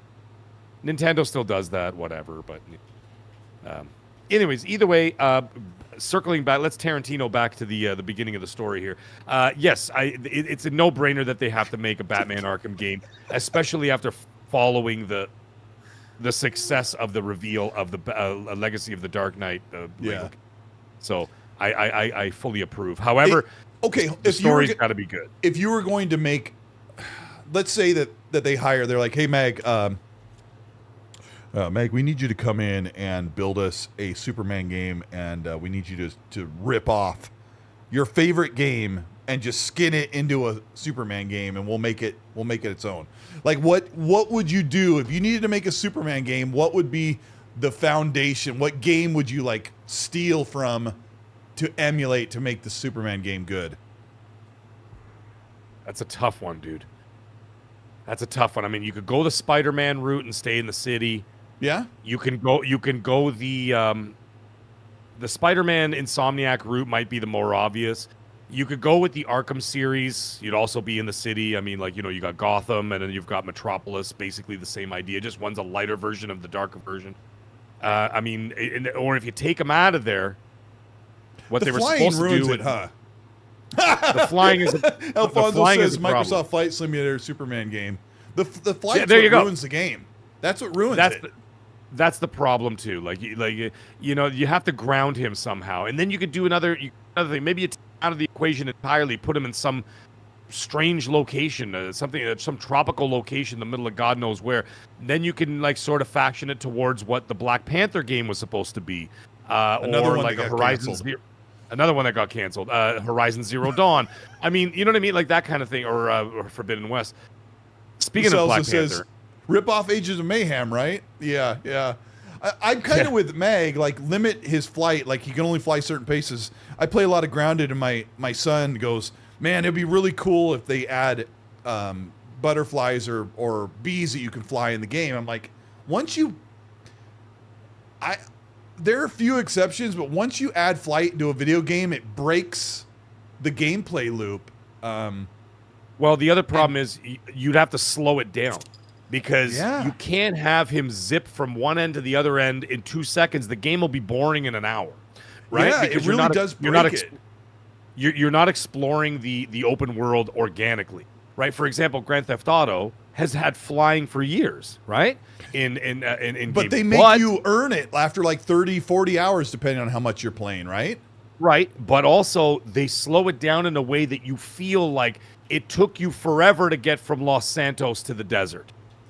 Yeah. You know what I mean? You're not going from Los Santos to the middle of nowhere in 1 second flat where Superman would just go, pew. You know what I mean? But if you slow down the flight, then it looks like it's boring as hell. You're like, look at this sluggish gameplay. And so, Anthem has great flight controls, but that's more like Iron Man, and you fly to get, you can fly to a little bit of the part of the battlefield or go to the other end or fly to the next mission. And when you're flying to the next mission, it's like, it's not as neat. Like the cool part is like slamming down from the air, but it's a no-win. Flight really ruins video games. It really does. It's a no-win for Superman. And that's why no one makes Superman games. Because it's a no-win scenario. Yeah, so it's better to just stick to on the ground, do your thing, focus on other characters. Batman's always been a good one. Wonder Woman would have been great, I think. Like if they had done Wonder Woman, I would have loved like that. The what's it called? Like the Shadow of of Mordor games, or even very much like what the hell is it called? Like the Captain America game from the 360 PS3 era. You remember that one? Yeah, which I never got to play, but it was not very well loved. It was so much fun. I loved it. Yeah, it was like an Arkham game. I wanted to play it and never got around to it. It was fun. Like those days, they had great games like that. Like fun little games. They had the Hulk game. Remember the Hulk game? And like I feel like I don't know. Yeah, the Hulk game was like prototype before prototype, and I hear people loved Hulk because what was it called? Hulk Destruction, Symphony of Destruction. I don't remember what it's called. But yeah, you can run up buildings and jump and throw things. And we got robbed out of some really great games. I know that the superhero genre in the movie scene is kind of struggling because it's been oversaturated. But we missed out on what would probably be a really fun Black Panther game. What I think would be a phenomenal Wonder Woman game with Monolith, who made Shadow Mordor, right? Right. Nikki goes, Prototype 3, please, Daddy Phil.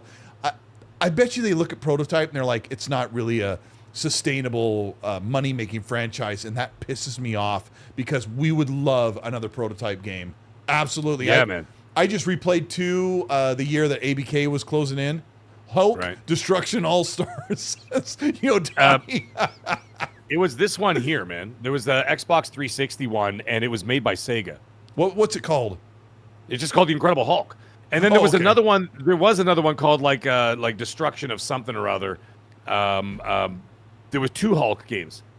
So yeah, that one was made by Sega, and then that was like a what's it called? It was like a licensed one. Remember they used to do like the licensed games for movies? Remember like King Kong and they would put them out like as quickly as possible. I got to add in. I got to add in a honorable mention because I've seen it twice in the chat. The PS3 360 era Transformer games were unbelievably amazing. Great. I love those games. The first one that came out when the movie came out, it was just called Transformers. It was really, really generic. I think Activision made it. It wasn't very good, but the Cybertron games are amazing. I love those games. Yeah, War for Cybertron and Fall for Cybertron are absolutely amazing. Even the spin-off, it was called like Dark of the Moon or whatever. The last one, like at the end of the 360 era, is amazing. So, that was the height of the Transformers movies, right? So it made sense, and they did well. They played well. People enjoyed them. Whatever. Same thing with the MCU. And before the MCU dropped off, Hulk was popular. Captain America was popular. There was a Thor game out there. You know what I mean? Like there were games out there that people wanted to play, and they played them, and they did well. They made money. They didn't make huge money, but they made money. But back to this Batman thing. I mean, what they got going on right now. I mean, we don't even know. They haven't even cast a new Batman yet, and you still got Matt Reeves as Batman in the wings. Because of that, that's a bit of an issue too, because that actually made more money than the Superman movie. and people did not like. A lot of people did not like the Matt Reeves The Batman movie, the one with what's Twilight there. Ben Affleck. And, with Robert Pattinson. No. Robert Pattinson. Yeah, he's fantastic actor. I thought it was great. Yeah, loved it. Yeah. So, but that made more money than James Gunn's Superman. And so now you got to start weighing out your options. So now the thing is, if you're developing a video game, I understand that they're not involved with the Dark Knight films. They never were. It was around the same time. But the Dark Knight trilogy that came out with Patrick Bateman there, and Bateman. Get out of my house, you sycophants. So you had the Dark Knight trilogy that was incredibly popular then. The Arkham games were some of the best put together video games I have ever played, period. One of the things that made those games. One of the things that made Arkham Batman games so amazing was they leaned really heavily on the greatness of the Batman animated cartoon. So you have to remember that when that game came out, my kid was like 5. Now my kid is 20 something, right? 21. Right. Yeah. So they were leaning on the Batman animated series from the late 90s or something like that, right? Now, I think they could make a Batman Arkham game. You led me to this. Make the next Batman Arkham game lean very heavily in the Chris Nolan universe. Get somebody who sounds like you make me want to say Bateman. That sounds like Christian Bale. Make it in that style, like that tone, because. But why can't you just continue the Arkham series that they've already have, and they have to write their way around it? I'm afraid that if they lean back to the old cartoon again, which it's based off the comic and the cartoon, that they're dipping back too far if they maybe bring it forward. But the Dark Knight is really, really good. But if they make a movie tie-in game, it might actually suck if it feels like it's ripping off. But we say this while the Lego Batman game is like winning millions of people over with the. That's what I'm saying. So like Fawn's in the chat is like, yes, Fawn's right. Christian Bale's Batman voice was awful. I didn't even think of that when I said make it sound like him. I forgot that he's like, that was probably the dumbest thing I've ever said today was make it sound like Christian Bale. I forgot that I love to make fun of how he sounds in the Batman game movies. Batman Begins, he sounded good. Then he started progressively getting worse. But the first movie, I liked his voice. Yeah, it just became like a parody of itself. It became a little bit silly. But as Will Arnett, Tim at Dark CMS says Will Arnett for the voice of Batman. Yeah, he is in Lego. Fair. You've got a rich history already that you've developed with 3 games. With the 3 Arkham games that were already out there. 4 games, because if you want to include the one that was made by WB Montreal, there was that. So you got 4 games in that universe that you could continue to dip back into time. You don't have to follow as a sequel to Arkham Knight, or maybe you could, and then you could do a Batman Beyond game. You know what I mean? Or something like that. You could continue the story forward, have the legacy of the character there, and then have Batman Beyond, and you could do that. Or you could just keep going back to that world. Different time periods. You know what I mean? Like, it's like, this one he was 30. This one he was 32. This one he was 28. No, we're not dissing Nolan's Batman trilogy. We love it. We're just making fun of Christian Bale's voice as Batman. I made the dumb comment of saying make it sound like him, but I'm not really all in on going after the trilogy as a I don't know. The problem is if you okay, here's the problem. This is what I foresee as a problem. If you go out of that realm, the problem is everybody's now going to compare it to the Arkham quadrilogy, excuse me. That's the problem. And now you're going to have saying, well, it's not as good as the Arkham trilogy.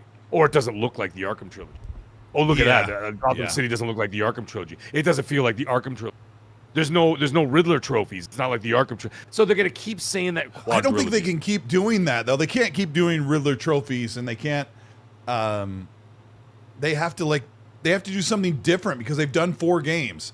Batman Arkham, Asylum, City, Night, and Origins.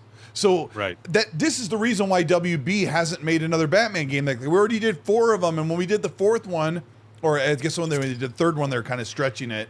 And luckily, Arkham Knight was pretty good. It's not even my favorite. Arkham City is my favorite. Arkham City is one of the best video games I've ever played. And if you have all the DLC, like, did you play like the? I played all of it. Yeah, it's unbelievably great. I played it at the end. I own all of them. I own all of them on both consoles, and I own all the DLC for both consoles.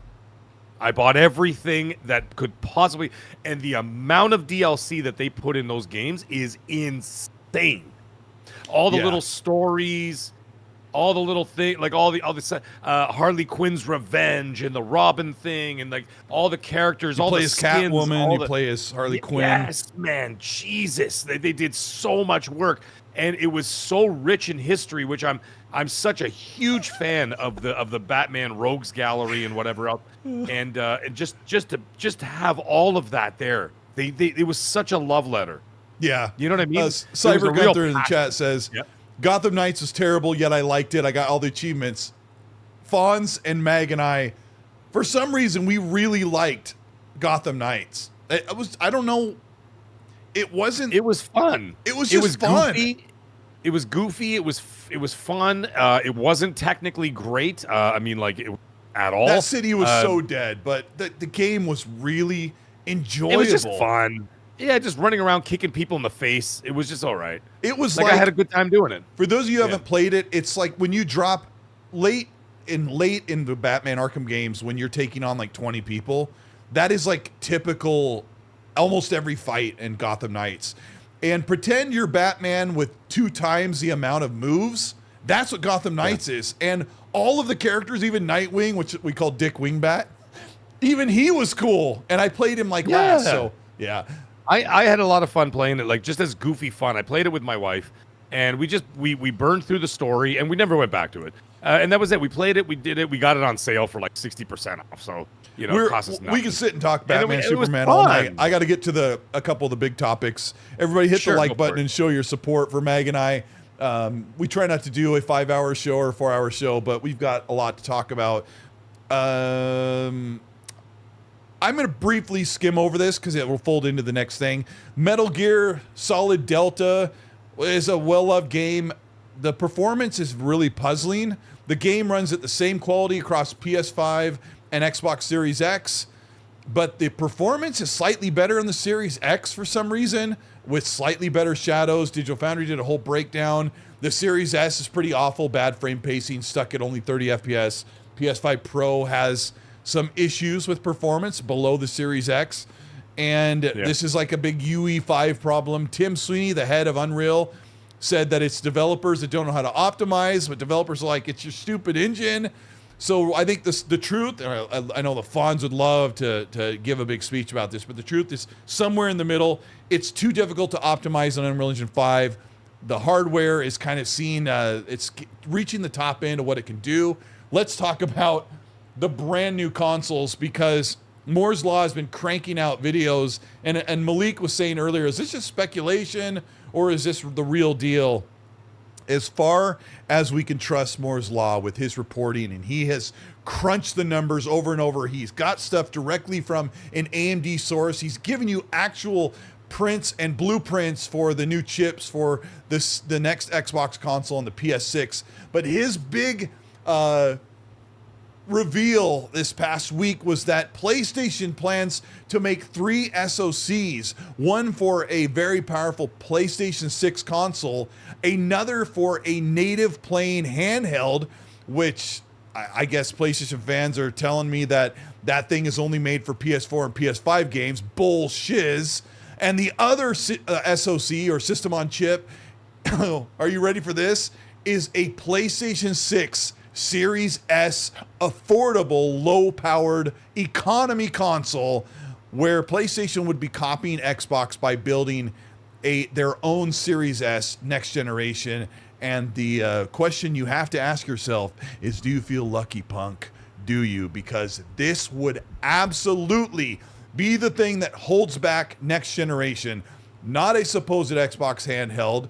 I don't even think they're going to make one. Because as far as we know, because we've seen the Magnus thing for Xbox, Xbox is making a super powerful, very expensive first-party console that is not a PC. It will have a PC dual boot on it. So I'm going to build a video about this soon. I need to dive into more information. Things are really fluid right now, but the story is, Mag, that PlayStation is going to have an economy console, and that will be the bottom entry-level target for performance starting next generation. Also, it's going to be like $400 according to Moore's Law. What do you think about all of this? Did you make a video on this yet? No, the reason why is because the only information I've received about anything was actually quite a while ago, saying that Microsoft was going to be targeting a much more expensive next generation console / basically PC box, whatever you want to call it, somewhere targeted between $800 and $899. And the puzzling thing was, he said, but there's going to be PlayStation hardware targeting $400 to $499 next generation. Yeah. And I said, how does that make any sense? So I didn't report any of that because I'm like, that information didn't make any sense. Funny enough, 2 months later, since I heard that information, I'm like, I wonder if that's what he was talking about. Because he didn't get the full, obviously I didn't get the full picture from him. So I was just like, maybe that's what he was talking about. Maybe he was talking about this handheld, whatever the hell it is. And I am so confused as to what is actually happening, what's not happening for both companies. I just decided to stop talking. So I just said, you know what? I don't know what Microsoft is doing. I have a basic idea. I got specs like a long time ago, but that was a long time ago. That's when things are still at the drawing board stage, when they're farting around with R&D. You know what I mean? Yeah, when you've got, when you've got Gandalf, working on this and that, and he puts out blueprints. Guys, what do you think about this? What do you think about that? What do you think about this? And that's the information I was getting because those guys were in the room with him, right? So Jason Ronald, in case you're wondering, folks. And so when I talked about having the under the TV box, which would which actually be your console / PC, whatever, Xbox box, and then there was the dockable handheld thing that was being worked on by the Surface team. That's probably not happening anymore. So when like I said, like it isn't. Like we get those things so early, we hear about those things so early, they may not even leave the R&D state. So now, what are we hearing now? All we hear now is that as it stands, there will not be no Xbox Series S next generation or anything. You're going to get your box under the TV. It's going to be expensive, folks. So, buckle up if you're going to do that. But I already told you guys before. I've told you everybody before. Telling you what Microsoft's plan. Microsoft wants you to go to PC. They don't want you to be on Xbox anymore. They want you to go to PC. That's why they're making it so attractive over there. That's why the prices aren't going up. That's why the online is still free. They want you out of there. Right? It costs them way less to just keep making stuff for PC. Why do you think your next Xbox console is going to be partly PC? Because it's easier for them to produce. You just have to develop it twice, once for PlayStation, once for Xbox, or whatever you want to call it. Right. So as it stands, it sounds like we've got one box coming so far. That's all we know. Outside of the handhelds that are already on the market, third-party handhelds like your ROG Xbox LAX, which, by the way, I got my hands on. Damn it, that thing is heavy. You did. But okay. Beautiful piece of tech, though. I got to tell you that. That's all I can say, because it's not available to the public outside of the conventions.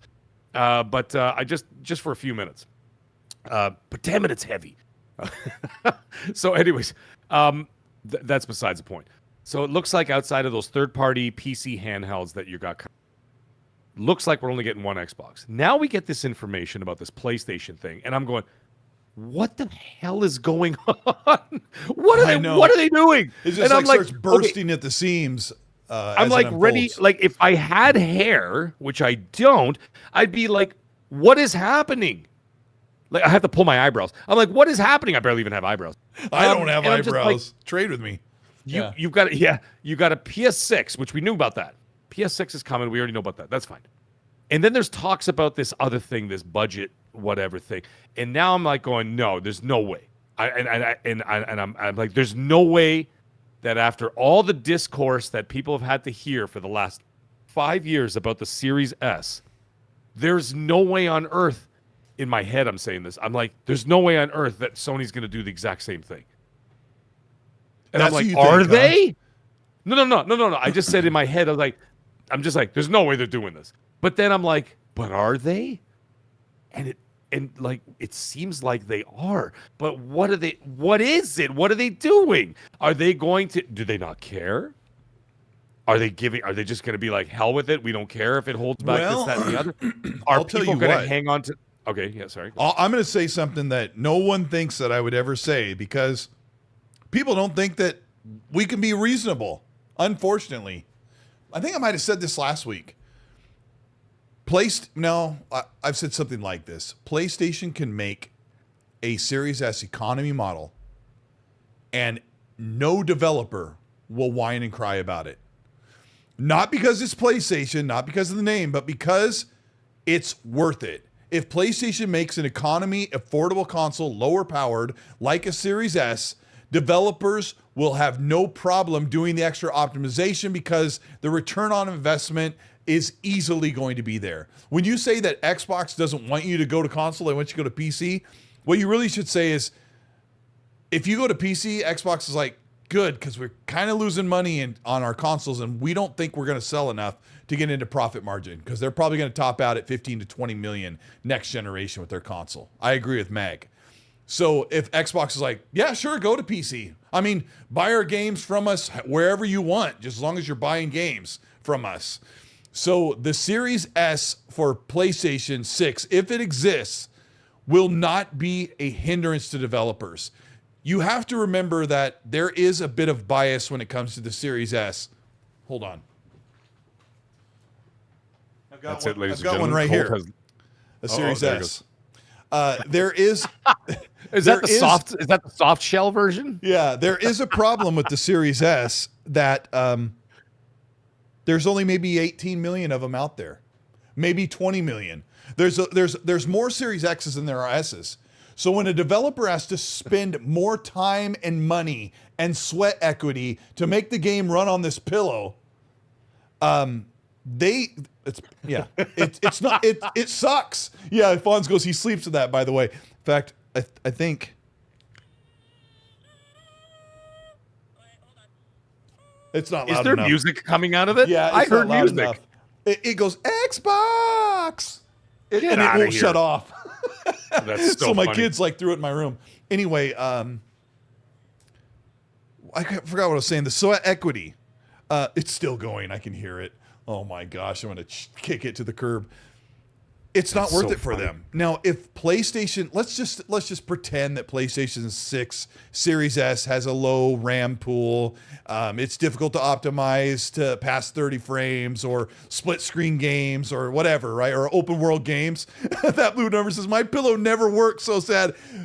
Holly, it's ridiculous. It never shuts up. So developers will put the time in because they're going to, I'll tell you this, if PlayStation, shut up, if PlayStation. I hear it. Oh, you can hear it? As soon as you hold it upwards, though, it stops. So I think it's actually possessed. Yeah. The funny thing about this is my wife and Holly, the year they met at FanFest, there was a crane game where you could win these things, and it went on for so long that the event FanFest was over, and they're like, all right, no more. And my wife and Holly were like, not fair. We waited in line for like an hour, and you can't just what are you going to do? Take them home? Because my wife always gives people a hard time. And the guy goes, all right, and grabs the boxes and threw them to Holly and Sean, Labrie, and her. So we brought that thing home. But anyway, yeah, they absolutely. I think that if PlayStation 6 has a Series S, it will sell incredibly, incredibly well. Just imagine moving into next generation. There's an $800 PS6 and there's a $400 some PlayStation Mini or whatever they're going to call it. They wouldn't call it Mini. That's really affordable. People will buy it like crazy. And the digital PS5 would have sold even more if they didn't sell few. They manufactured so few of them. I think around 10% or 25%. So it's no shade against PlayStation or Xbox. It would absolutely work for PlayStation. Xbox was not in the position to hold the cards and say, make your game work for us when their entry pool is so low. That's my opinion. I understand. Yeah. And the other thing, what I was thinking of is, I'm wondering about next generation as the the upgrades are. I know people keep saying, these, like tech guys, oh, it's going to be a huge. In the end of the day, it's all these incremental upgrades and technology costing more and more and more. And as a result of such, you notice, and I've noticed this actually more frequently, especially now that we have the data in front of us, is that a lot of people are holding on to the gen before because to them, they're just like, well, who cares? I can still play these games on this console for the next 4 years or whatever else. So I'm starting to wonder if, and they still look amazing. Like, and you look at things like that, and so you're like, well, there's still people playing this year's Call of Duty that hasn't come out yet. People are still playing it on an Xbox One and PS4, and they're still playing and a PS4, yep. And they're still playing the new Call of Duty on those consoles. There are people out there who don't care, and they make up the majority of the people out there. Not us, not the hardcore that need to have the latest and greatest everything and whatever else.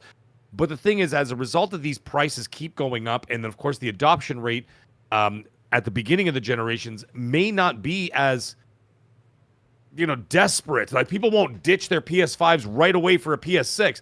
Or if you got a PS5 Pro, like I have, they got a lot of people. Yes, I'll get a PS6 day one. I'll trade in the Pro, get the PS6, whatever, and then continue on with my life. But there's going to be a lot of people out there who are not going to do that. They're going to be like, I could play all those first-party games, third-party games on my PS5 Pro.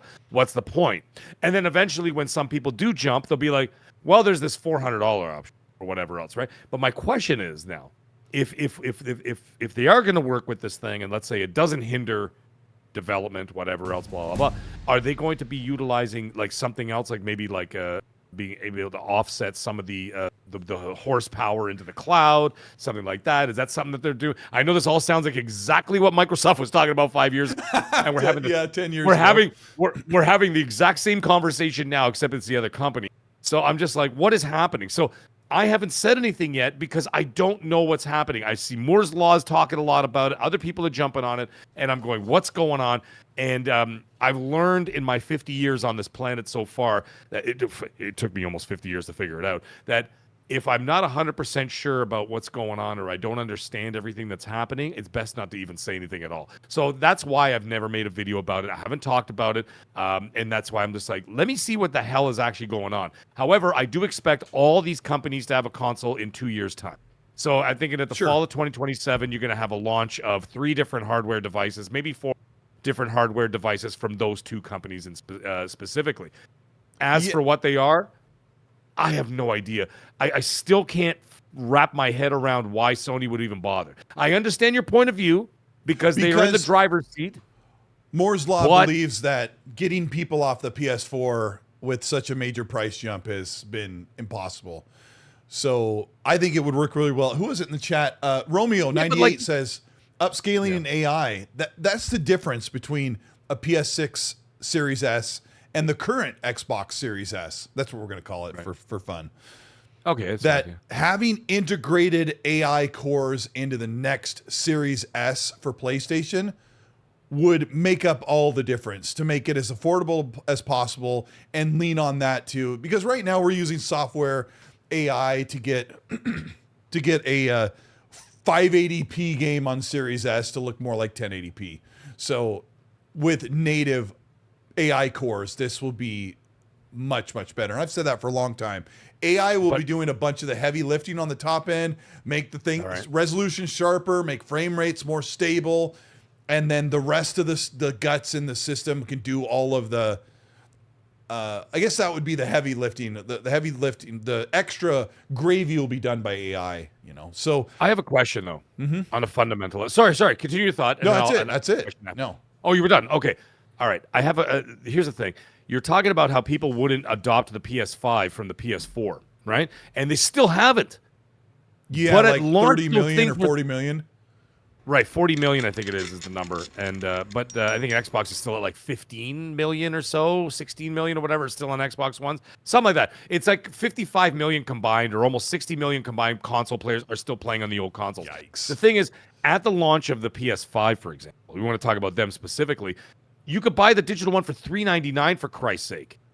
And you're telling me that people wouldn't even, no pun intended, the people wouldn't even pony up the money for $399 to go over to the next generation with a trade-in, because you could trade in a PS4 and probably get $150 for it.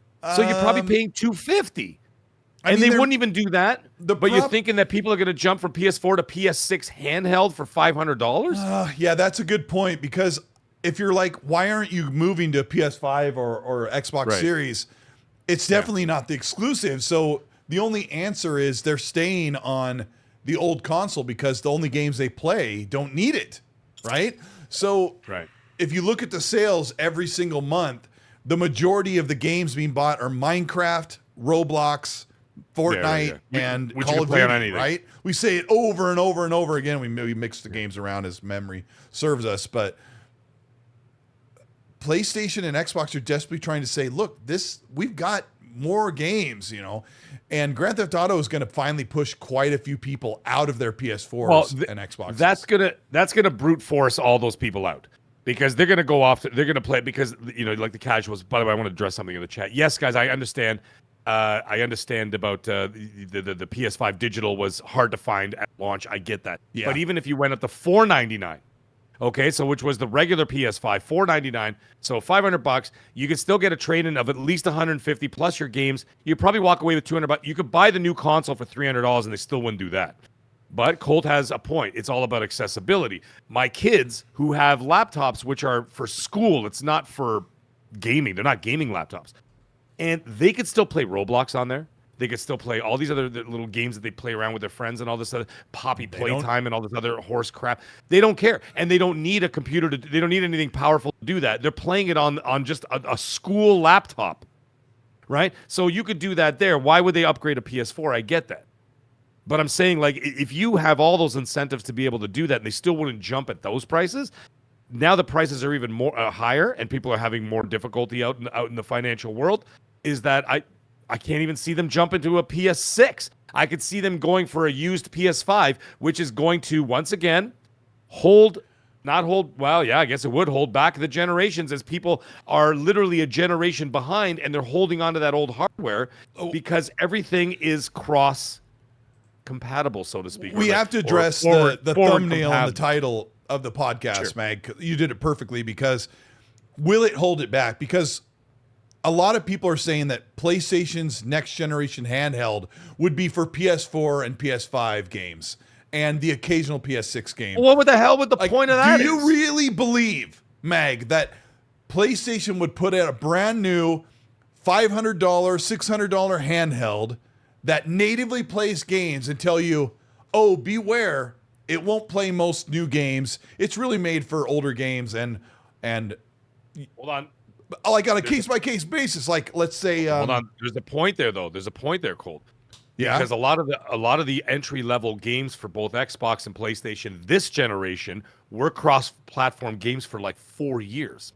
So essentially, PS5 and Series X games you could still play on the Xbox One and the PS4. So you're telling me that PlayStation would sell you a handheld for $500-$600? It's probably $700, and say, this is going to be a really great device to play your old games and just a couple of games in the early part of the generation. But after that, good luck. It's a case-by-case basis.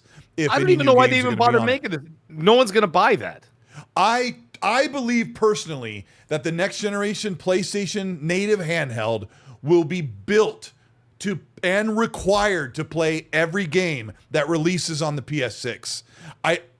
And when people are like, they need to get rid of the parity for the Series S, that is such a difficult, convoluted, and ridiculous premise that will not work in an era where you and I just sat here and said, people won't get into a next generation console because all of the games that they love and that they rely on every single week are on that console. There's no way that PlayStation would say, here's our handheld. It's a case-by-case basis. It probably won't get full PS6 support because no one would buy it. And they certainly would not tell you that, you know, hey, it's going to be a great thing to play lots of games. And in a couple of years say, oh, by the way, Wolverine is coming out. Or I'm trying to think farther ahead in the future. The Last of Us Part 3 is coming out, and it won't be compatible with the PlayStation Portable 3. I think this is I think this is a mistake. My personal feeling, I think this is a mistake. I think you just make the PlayStation 6. You leave it alone. You've been successful for 5 straight generations. You've been curb stomping the living crap out of everybody. just make a PS6 and keep it there. You can have accessories like the Portal, which is a wonderful device, beautiful screen, bigger than the ROG. But Meg, what you're forgetting is, and the Switch 2. Sorry, yeah. There's no. I have to interrupt you because their success has been paramount, and it has gone on for many. But right now, PlayStation has read the tea leaves. They can't just put out a traditional console and skate along as they have and compete with Nintendo, because I think they really do want to make a handheld, because they know that this is why their games are coming to Xbox. They're putting games on Xbox because the traditional console is not enough. They need to get the mobile crowd through the handheld. They need to get the Xbox crowd that will not move to PlayStation, and they need desperately to get the PC crowd. And I'm going to say that all while doing spectacularly well in the console space. Well, why even bother making a handheld? Because they don't want to leave that money on the table. No, but here's the thing, though. If let's just say you want accessibility, right? You're looking for sales of your software or whatever else. Instead of making a handheld, why don't you just, as you're slowly putting games onto PC, those are accessible on those third-party handhelds anyway. So, like on a Steam Deck, on a ROG Ally, and then now the ROG Xbox Allies, you're going to be able to play PlayStation games there. Yeah, so absolutely. Let's say if you continue to do that. So let's say PlayStation 6 games, okay? I don't know, whatever. Spider-Man 3 or whatever the hell you want to do. Okay, yeah. Those games, you'll be able to play those handhelds that already exist. Why bother going into the R&D and causing more problems for yourself and more convolution of your product when you have accessibility on those products that already exist? I think that's all I'm trying to say. I think because the Portal, by concept, the Portal should not have been successful. Why do you need it? Like, do you have to play games on the go? Do people really want this? Guess what they found out? People absolutely love the Portal. It's surpassed their expectations. Way much more. And it was actually the number, at one point, it was the number one selling accessory. Yeah. Period. Out yes. there. And now here's the thing though. The Portal was priced right, and it's actually a really good product. Yes, it was rough at the beginning. They had to work out a lot of issues, but they've put a lot of firmware issues, updates in there and everything else, and software updates. Now the thing streams. Okay, now you can actually play PS Plus games on there. You don't even have to own them anymore. You don't even have to own a PlayStation anymore. You can just play, and it's beautiful, gorgeous screen, great color, big, light. It has all the features, the adaptive triggers, and all that haptic feedback and all that stuff. It's all built in there, and it's cheap. Cheap is the key word. It's $1.99 for crying out loud. $1.99 is still affordable. It's accessible to a lot of people, and so I didn't feel the need to have to go, well, $700 for something that I already own in my. What do I need that for? Like, I got a Series X and a Series S right here, these two.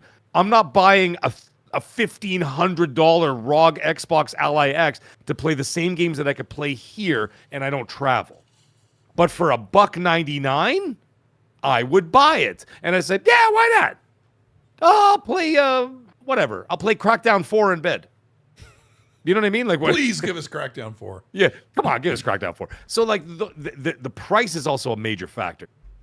And as these handhelds that have come out, magnificent handhelds, that ROG thing is gorgeous. Yeah, but, I mean, $800 or $900 is a lot to ask. Cha-ching. Especially up here with the exchange, the crappy exchange rate we have here in Canada. You're talking $1,400, $1,500. That's a lot of money, dude. So, like, I mean, at that point, people are just like, well, why don't I just put that $1,500 and start building a PC for crying out loud? You know what I mean? So people are like, you know what I mean? That's what I'm trying to. It depends on your lifestyle. If you're riding the tube to work for an hour and a half each way, you're going to want gaming on the go. I was talking to Fonz earlier today. You're right. I don't know if Fonz still in the chat, but he door dashes all day. He's out. He's driving. He can't he can't play games. And he's like had Path of Exiles 2 on his mind all day. And he's like, I can't wait to get home and play. He's probably playing right now while he's listening. Like, if Fonz was the person riding in the car, he would absolutely need to buy a handheld because he's missing out on time when he wants to play when he's on the go. Danny Passion, thank you for the $2 super. He goes, Mag, who would win, Goku or Superman? Dragon Ball Z games are great. As a person who does not like anime, I would have to say that Superman would have to take out Grogu. And yes, I said Grogu. Go. That's when you said Grogu is the character from. Yeah, no, I was just trying to be. I was just trying to be funny because I wanted when you were talking about Hogwarts Legacy 2, I was going to make a joke about. I hope they put Smeagol in the next Hogwarts Legacy. Chris, thank you for the 5. Says WB doesn't fully own the rights, but a Static Shock game that plays similar to Infamous would be great. Bring back Infamous as well. Infamous is another one. I played all 3 Infamous games, and all 3 of them were awesome. I loved them.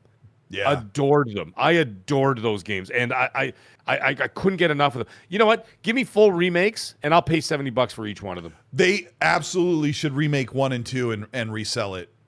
And not reskin and not remaster. I'm saying remake like Resident Evil. Build them from the ground up and stop being a-holes. No, nobody does this. And PlayStation has this problem. Capcom like does. PlayStation's like, if the game's older than 5 years, we're not remastering or remaking it. I'm like, what are you doing? Nikki Z, thank you for the 5, says we need a new Deadpool game with Ninja Gaiden combat and gore. I remember how you're getting that in VR this year. Well, I remember when the Deadpool game came out, everyone was going crazy, and then I think it was midway through the 360 era and PS3, and that game got like a 7 or a 65, but people played it anyway because they love Deadpool. Mac, thank you for the channel membership. Says, yeah, Colt, we know there's a problem with the Series S. Microsoft, Xbox makes it. The Xbox tax is real. I've just talked to so many developers. It's like, it's not a problem. You know, if you want 60 frames, it's a problem. You know, if you want split screen, Baldur's Gate couldn't do it. Took them, you know. Danny Passion, thank you for the 5, says a PC-like console for Xbox, $1,000 versus a traditional console for PlayStation, $800. Thoughts? My thought is the cheaper one is better. I just hope that Xbox can deliver their PC experience because their PC app right now needs so much work. I want to slap the little electronic nodes that are not working correctly when I'm on PC. But I mean, the Xbox is going to have access to millions of games. The PlayStation console is going to be a no-frills console that plays games like that's always done really well. And it's unfortunate that buying both right now.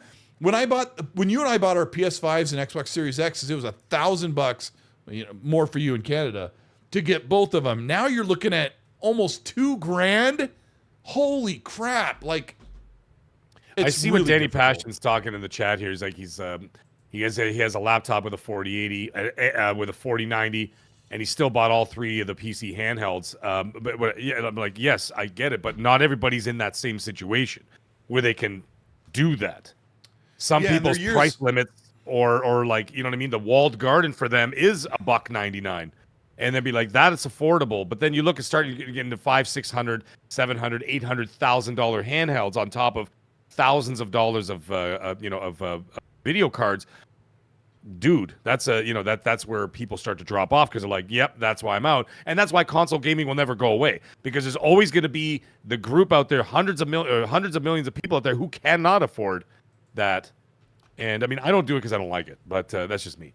But I've always preferred console gaming. But anyways, I'm just saying there's always a limit to what, you know what I mean? Like people's accessibility, of course, based on their financial situation, right? So yeah, and he says that the handhelds are light years better than the Portal. Here's a funny thing: the handhelds are $500 to $800, and they could play all these games, and they could do all these amazing things, but if you put your Xbox or if you put your ROG Ally or Steam Deck and treated it like an only streaming device like the Portal, I'm going to assume that the Portal would be a better device just for streaming games because it goes right to the PlayStation UI and it launches your games easily. And with the Steam Deck or the ROG Ally, you have to go to the Xbox app. You have to go in, wait for it to launch into xCloud mode. Wait for all that to go, and there are just the barriers of what should be a pick up and play. I was, did I say this at the beginning of the show? I took my ROG Ally casual with me. thing. I took my ROG saying Ally the Portal. Go with ahead. me to Seattle, and I took it to the right before we left. I tried to download Gears Reloaded, and we were packing up, and these are the things. I can only download a game on Wi-Fi because that's what you do. You can't plug an Ethernet cable into it. So I am getting this extremely low download speed, and I shut it off when we get in the car. We get to Seattle, I get to the hotel, and I connect to 56 megabit per second download speed on their hotel Wi-Fi. It took all day while we're at PAX to download Gears Reloaded. And then it takes forever to load everything up, and things just load slower because it's a lower power device. Yeah.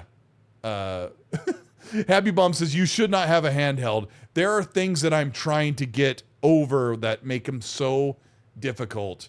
I don't know. They just need to make them more streamlined. But I've heard the Steam Deck does that really well. And from what I've read about the Xbox ROG Ally, it's got this UI where you just load up the game. It's just like everything loads up, and I have to load up different Windows apps on the other thing. So yeah, and I'm not patient enough. Yeah, it's like when you it's like the videos. They're like, hey, they pick up the thing and they go play games. Like, yeah, I don't know.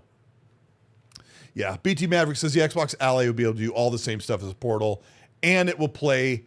The Portal is just a casual machine. It's a streaming machine. It's not anything else. There's no hard drive.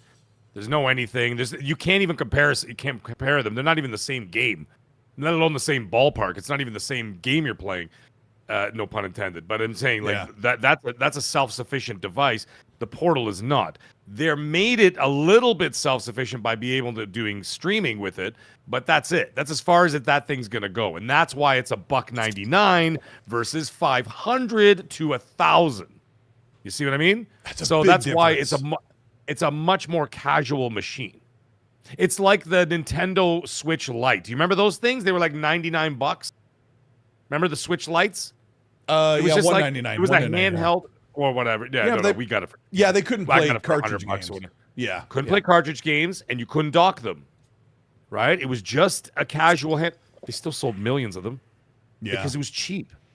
Right? And people weren't dishing out $500, $400, whatever it was for the Switch. First of all, you couldn't get a Switch forever, but that's what I'm trying to get at. Is that these were cheaper alternatives and options out there that were very casual, nowhere near, not even remotely the same product as something like, let's say, a Steam Deck or a ROG Ally or anything like that, right? So that just making in case anybody was confused. The Silza says the Lite couldn't play cartridges. Maybe it could. I can't remember.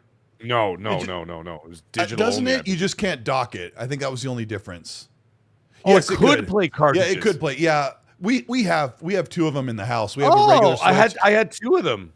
Yeah, I just forgot about that because I don't use it. But yeah. Yeah, no. I had two of them we bought during the pandemic for the kids. Yeah. We already had a Switch, but they were farting around with those things. We got them for for nothing. Because it was like a Facebook Marketplace. Some soccer mom was just selling them off. She had a bunch of them.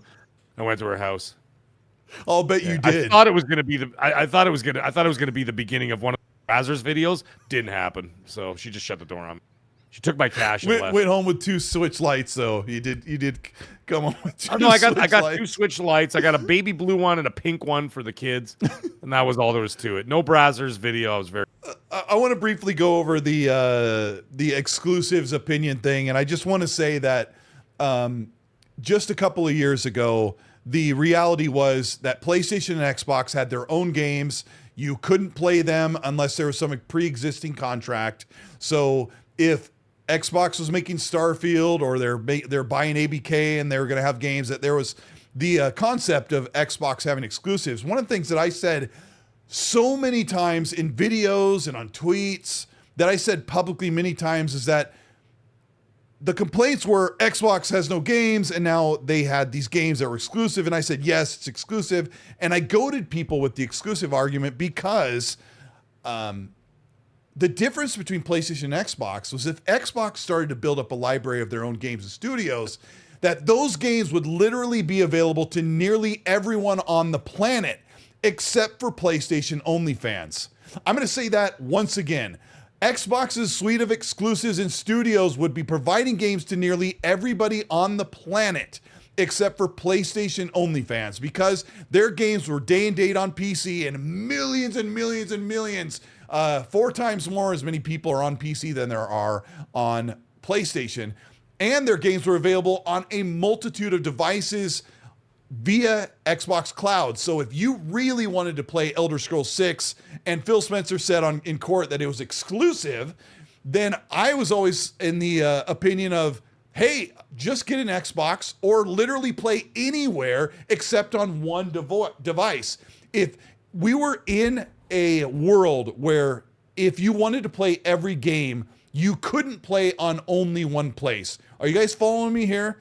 This is why I talked about, yes, Starfield's exclusive. Sarah Bond said, yes, it's exclusive. I said, you want to play Blade? You got to get an Xbox. But what I really meant was you need to get a PC or literally just anything if that game was going to be exclusive. The reality is now that all of Xbox's games, even the legacy titles or even not legacy titles, will be going to PlayStation probably day and date. Now, people are getting mad at me that I used to say, hey, exclusive's great. Hey, look at Xbox. We have games now. But now that they've changed to putting their games on multiple platforms and now everybody gets to play, I started to, you and Meg and I used to sit here and say, hey, what does this mean for us as fans? And we've evolved over the past year. Me more than you, because you've been more of a multi-platform guy than I have, even though we both had all the devices, right? I've been really Xbox leaning.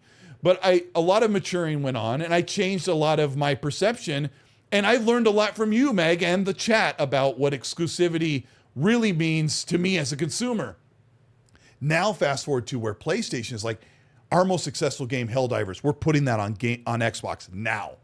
And we're talking about that their leadership is talking about putting more games on Xbox when they can or when they want to.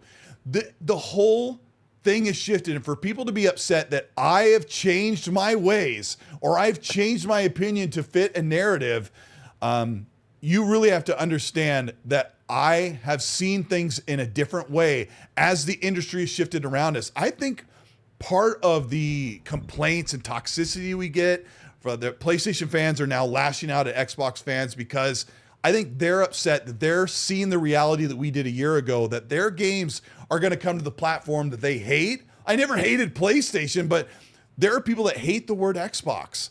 And when I say things like exclusivity is dissolving and everyone and games will benefit from it, that pisses off the PlayStation fans who think, wait a minute, what weren't you saying before? Look at Xbox, this is exclusive. We get this and we get that. Remember, that was a time when exclusivity was the only way. And that's just how the industry worked. And it shifted. And you know what? If you're upset that I'm not a diehard, I hate Xbox fans, or I hate Xbox, or I hate PlayStation or whatever, or having one certain way of how I talk about gaming, that I've moved beyond that, I really think that people are upset, Meg, that I am no longer staying true on the, I'm out here looking for exclusives. Where are they? Who's got true exclusives? Who's going to hold them? And I've moved beyond that because I've always had a PlayStation. I've always had a PC and Xbox. And I just realized Xbox bought all these games that are going to go to Game Pass. They bought all these studios and publishers so they can make more games and bring these franchises back to life. And besides Perfect Dark. And I've decided to celebrate that. And I'm not going to sit there and let someone berate me for no longer remaining a diehard, hateful fanboy like some of these other people are doing that seem to just bash on another platform nonstop. And I am happy with how things have gone. The channel's been going really well as I've let go of some of that this versus that, green versus blue. And then if you look on my channel, the past 3 years, I don't even think you'll find a video that looks like green versus blue other than me talking about hardware differences on the upcoming consoles. So I wanted to say that thing. I don't have a problem with some of these people who've lashed out. I respect people and their opinions, and I can see where they're coming from, but just it's how it is. People want to be better. They want to learn more and do more. And out of all this is the end of my speech. I'm getting more games because of it. And in the end, I'll get more games on the place I want to play them because the industry has shifted into what I think is a much better position for us as consumers and gaming fans. Well said, my friend. It's a lot. That was a lot. Yes, that was a lot. And I want to hear from you, Meg, because you watched me. You came in the show when Gaz and I were having our the sauce and everything going on. And I don't know. What do you think? It's interesting to see how this is all evolving in front of us.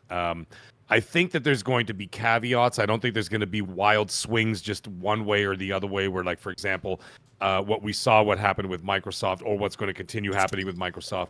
Nintendo will never do it. They're doing what they're going to do, so they're out of the equation. We're just going to talk about the big two.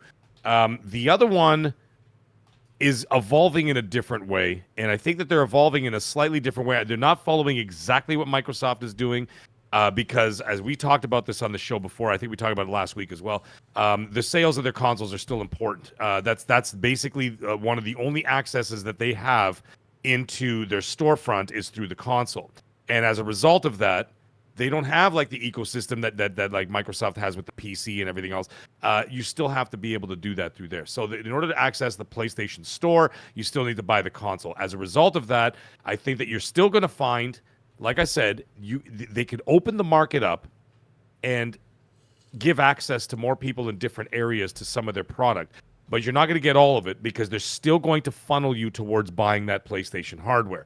As the only way to do that is not just having a good ecosystem or a great controller or a really cool screen, like startup screen. That's not going to sell you on the consoles. Yeah, your friends, your legacy titles and everything you own, but they're also going to keep, I think, their first party stuff over there in the interim, not forever, maybe. I don't know. We don't know. We're going to find out as time goes on. However, at the end of the day, we could talk about all this till we're blue in the face. What's important is that what we have to do is we have to be able to, instead of arguing and fighting and who's getting what and what's getting who and this and that, I think that what's more important is, are you having a good time? And I think that that's all that we need to focus on.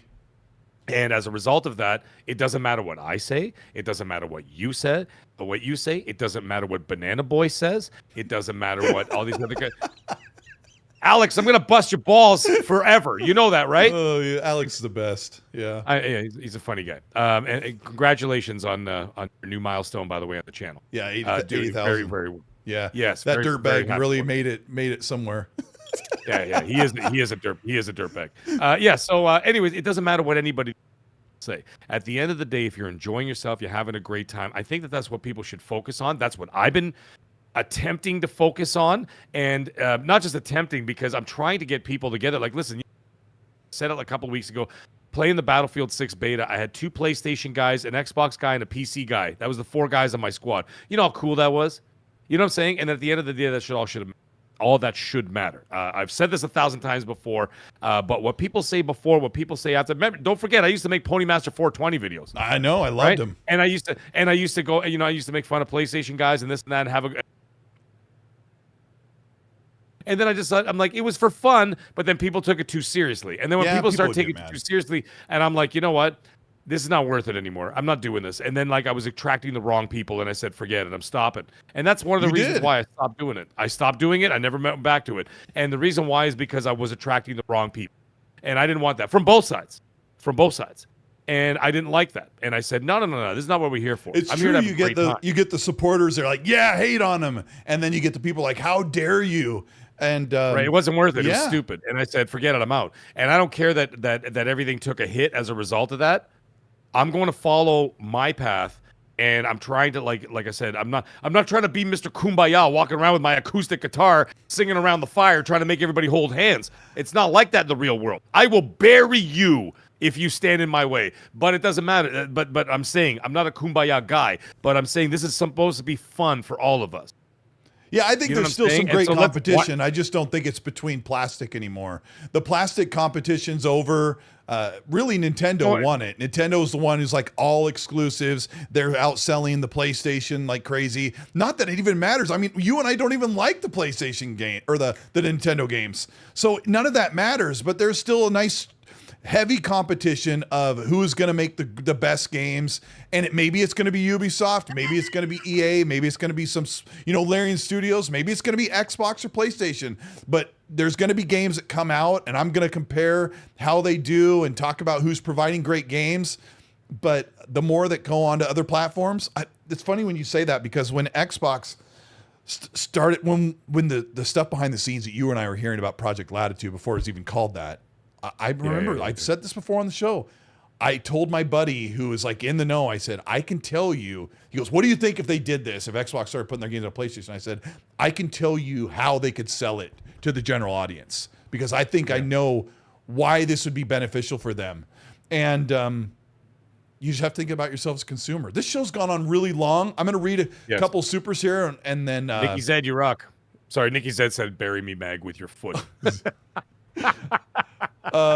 Danny Basta says, Mag, can I use NVIDIA GeForce Now on the portal? That's a good question. No? I don't know. No, you can't. Okay, because it's got a Linux. You only have type it's a system. closed. Yeah, no, it's just a closed system that gives you access to stream your console, or you could stream PS Plus. That's it. And that's like that's one of his strengths, because there's just no nonsense. You just open it up and access to your games on the cloud, like it's just right there. No, that's it. That's it. Yeah. Nikki Z, thank you for the 5. Says, I know it won't be the expansion, but I hope we get a small content update for Starfield for the 2-year anniversary, which 2-year anniversary is either now for early access or on the 9th next week. So I would love for them. They didn't do anything last anniversary, but I would love to hear an announcement of some sort. I think Mag is right. Starfield news comes early next year. P Lump says, stop everything and play my damn theme song. Lotus Esprit, thank you so much for the $100 super generous super chat. I appreciate all of your support over the years. You've been amazing. You've always been a positive force in the comment section and keeping everybody grounded, because Lotus loves PlayStation games and Xbox games and doesn't have there's no allegiance there. Just all about the love of gaming. Says at Colt, this one's for the haters. I appreciate all of you so much. Thank you for supporting Mag as his channel grows like a weed. Go support him by hitting up The Mag Show on YouTube and hitting the subscribe button and watching his content. I am Colt Eastwood. I'm taking off this end of the week for a trip with my family, so I'll try and get some content out this week if I can. I'm not sure. We'll see what happens. But Mag, tell everybody goodbye and everything, and we'll get the heck out of here and let you go to sleep. I will. I will be very brief in my my intro here. I've been working on a lot of stuff behind the scenes. So I've been working on a Discord for the channel members. I linked it already so that it should already be connected, although there seems to be some issues, which I'll figure out over time. And then on top of that, I've also been working on a lot of other stuff to get my streams better, because my streams are getting quite popular. A lot of people are enjoying watching them. The Magcast is incredibly getting popular. I'm getting almost 1,000 views per my last 2 episodes. It'll be back to it'll be back to I don't know. What does the crowd think? Tuesday or Wednesday for Magcast? Let me know. Tuesday's which wide you guys open. like better. All right. Well, if Tuesday's wide open, then Tuesday it is. So then we'll continue to do that. And then on top of that, there you go. My link to the channel is right there. I also bought an Elgato 4K capture card. I also got a ChatLink Pro. I spent 13 hours, no joke, on OBS trying to figure out how to work OBS and Streamlabs. So I got all that. So now, from now on, instead of watching the crappy streams I was doing off my PS5, you're going to be getting it through OBS Streamlabs on the proper camera with the studio microphone in 1080p 60 or 4K 30, whichever I decide to do. I'll go 1080p.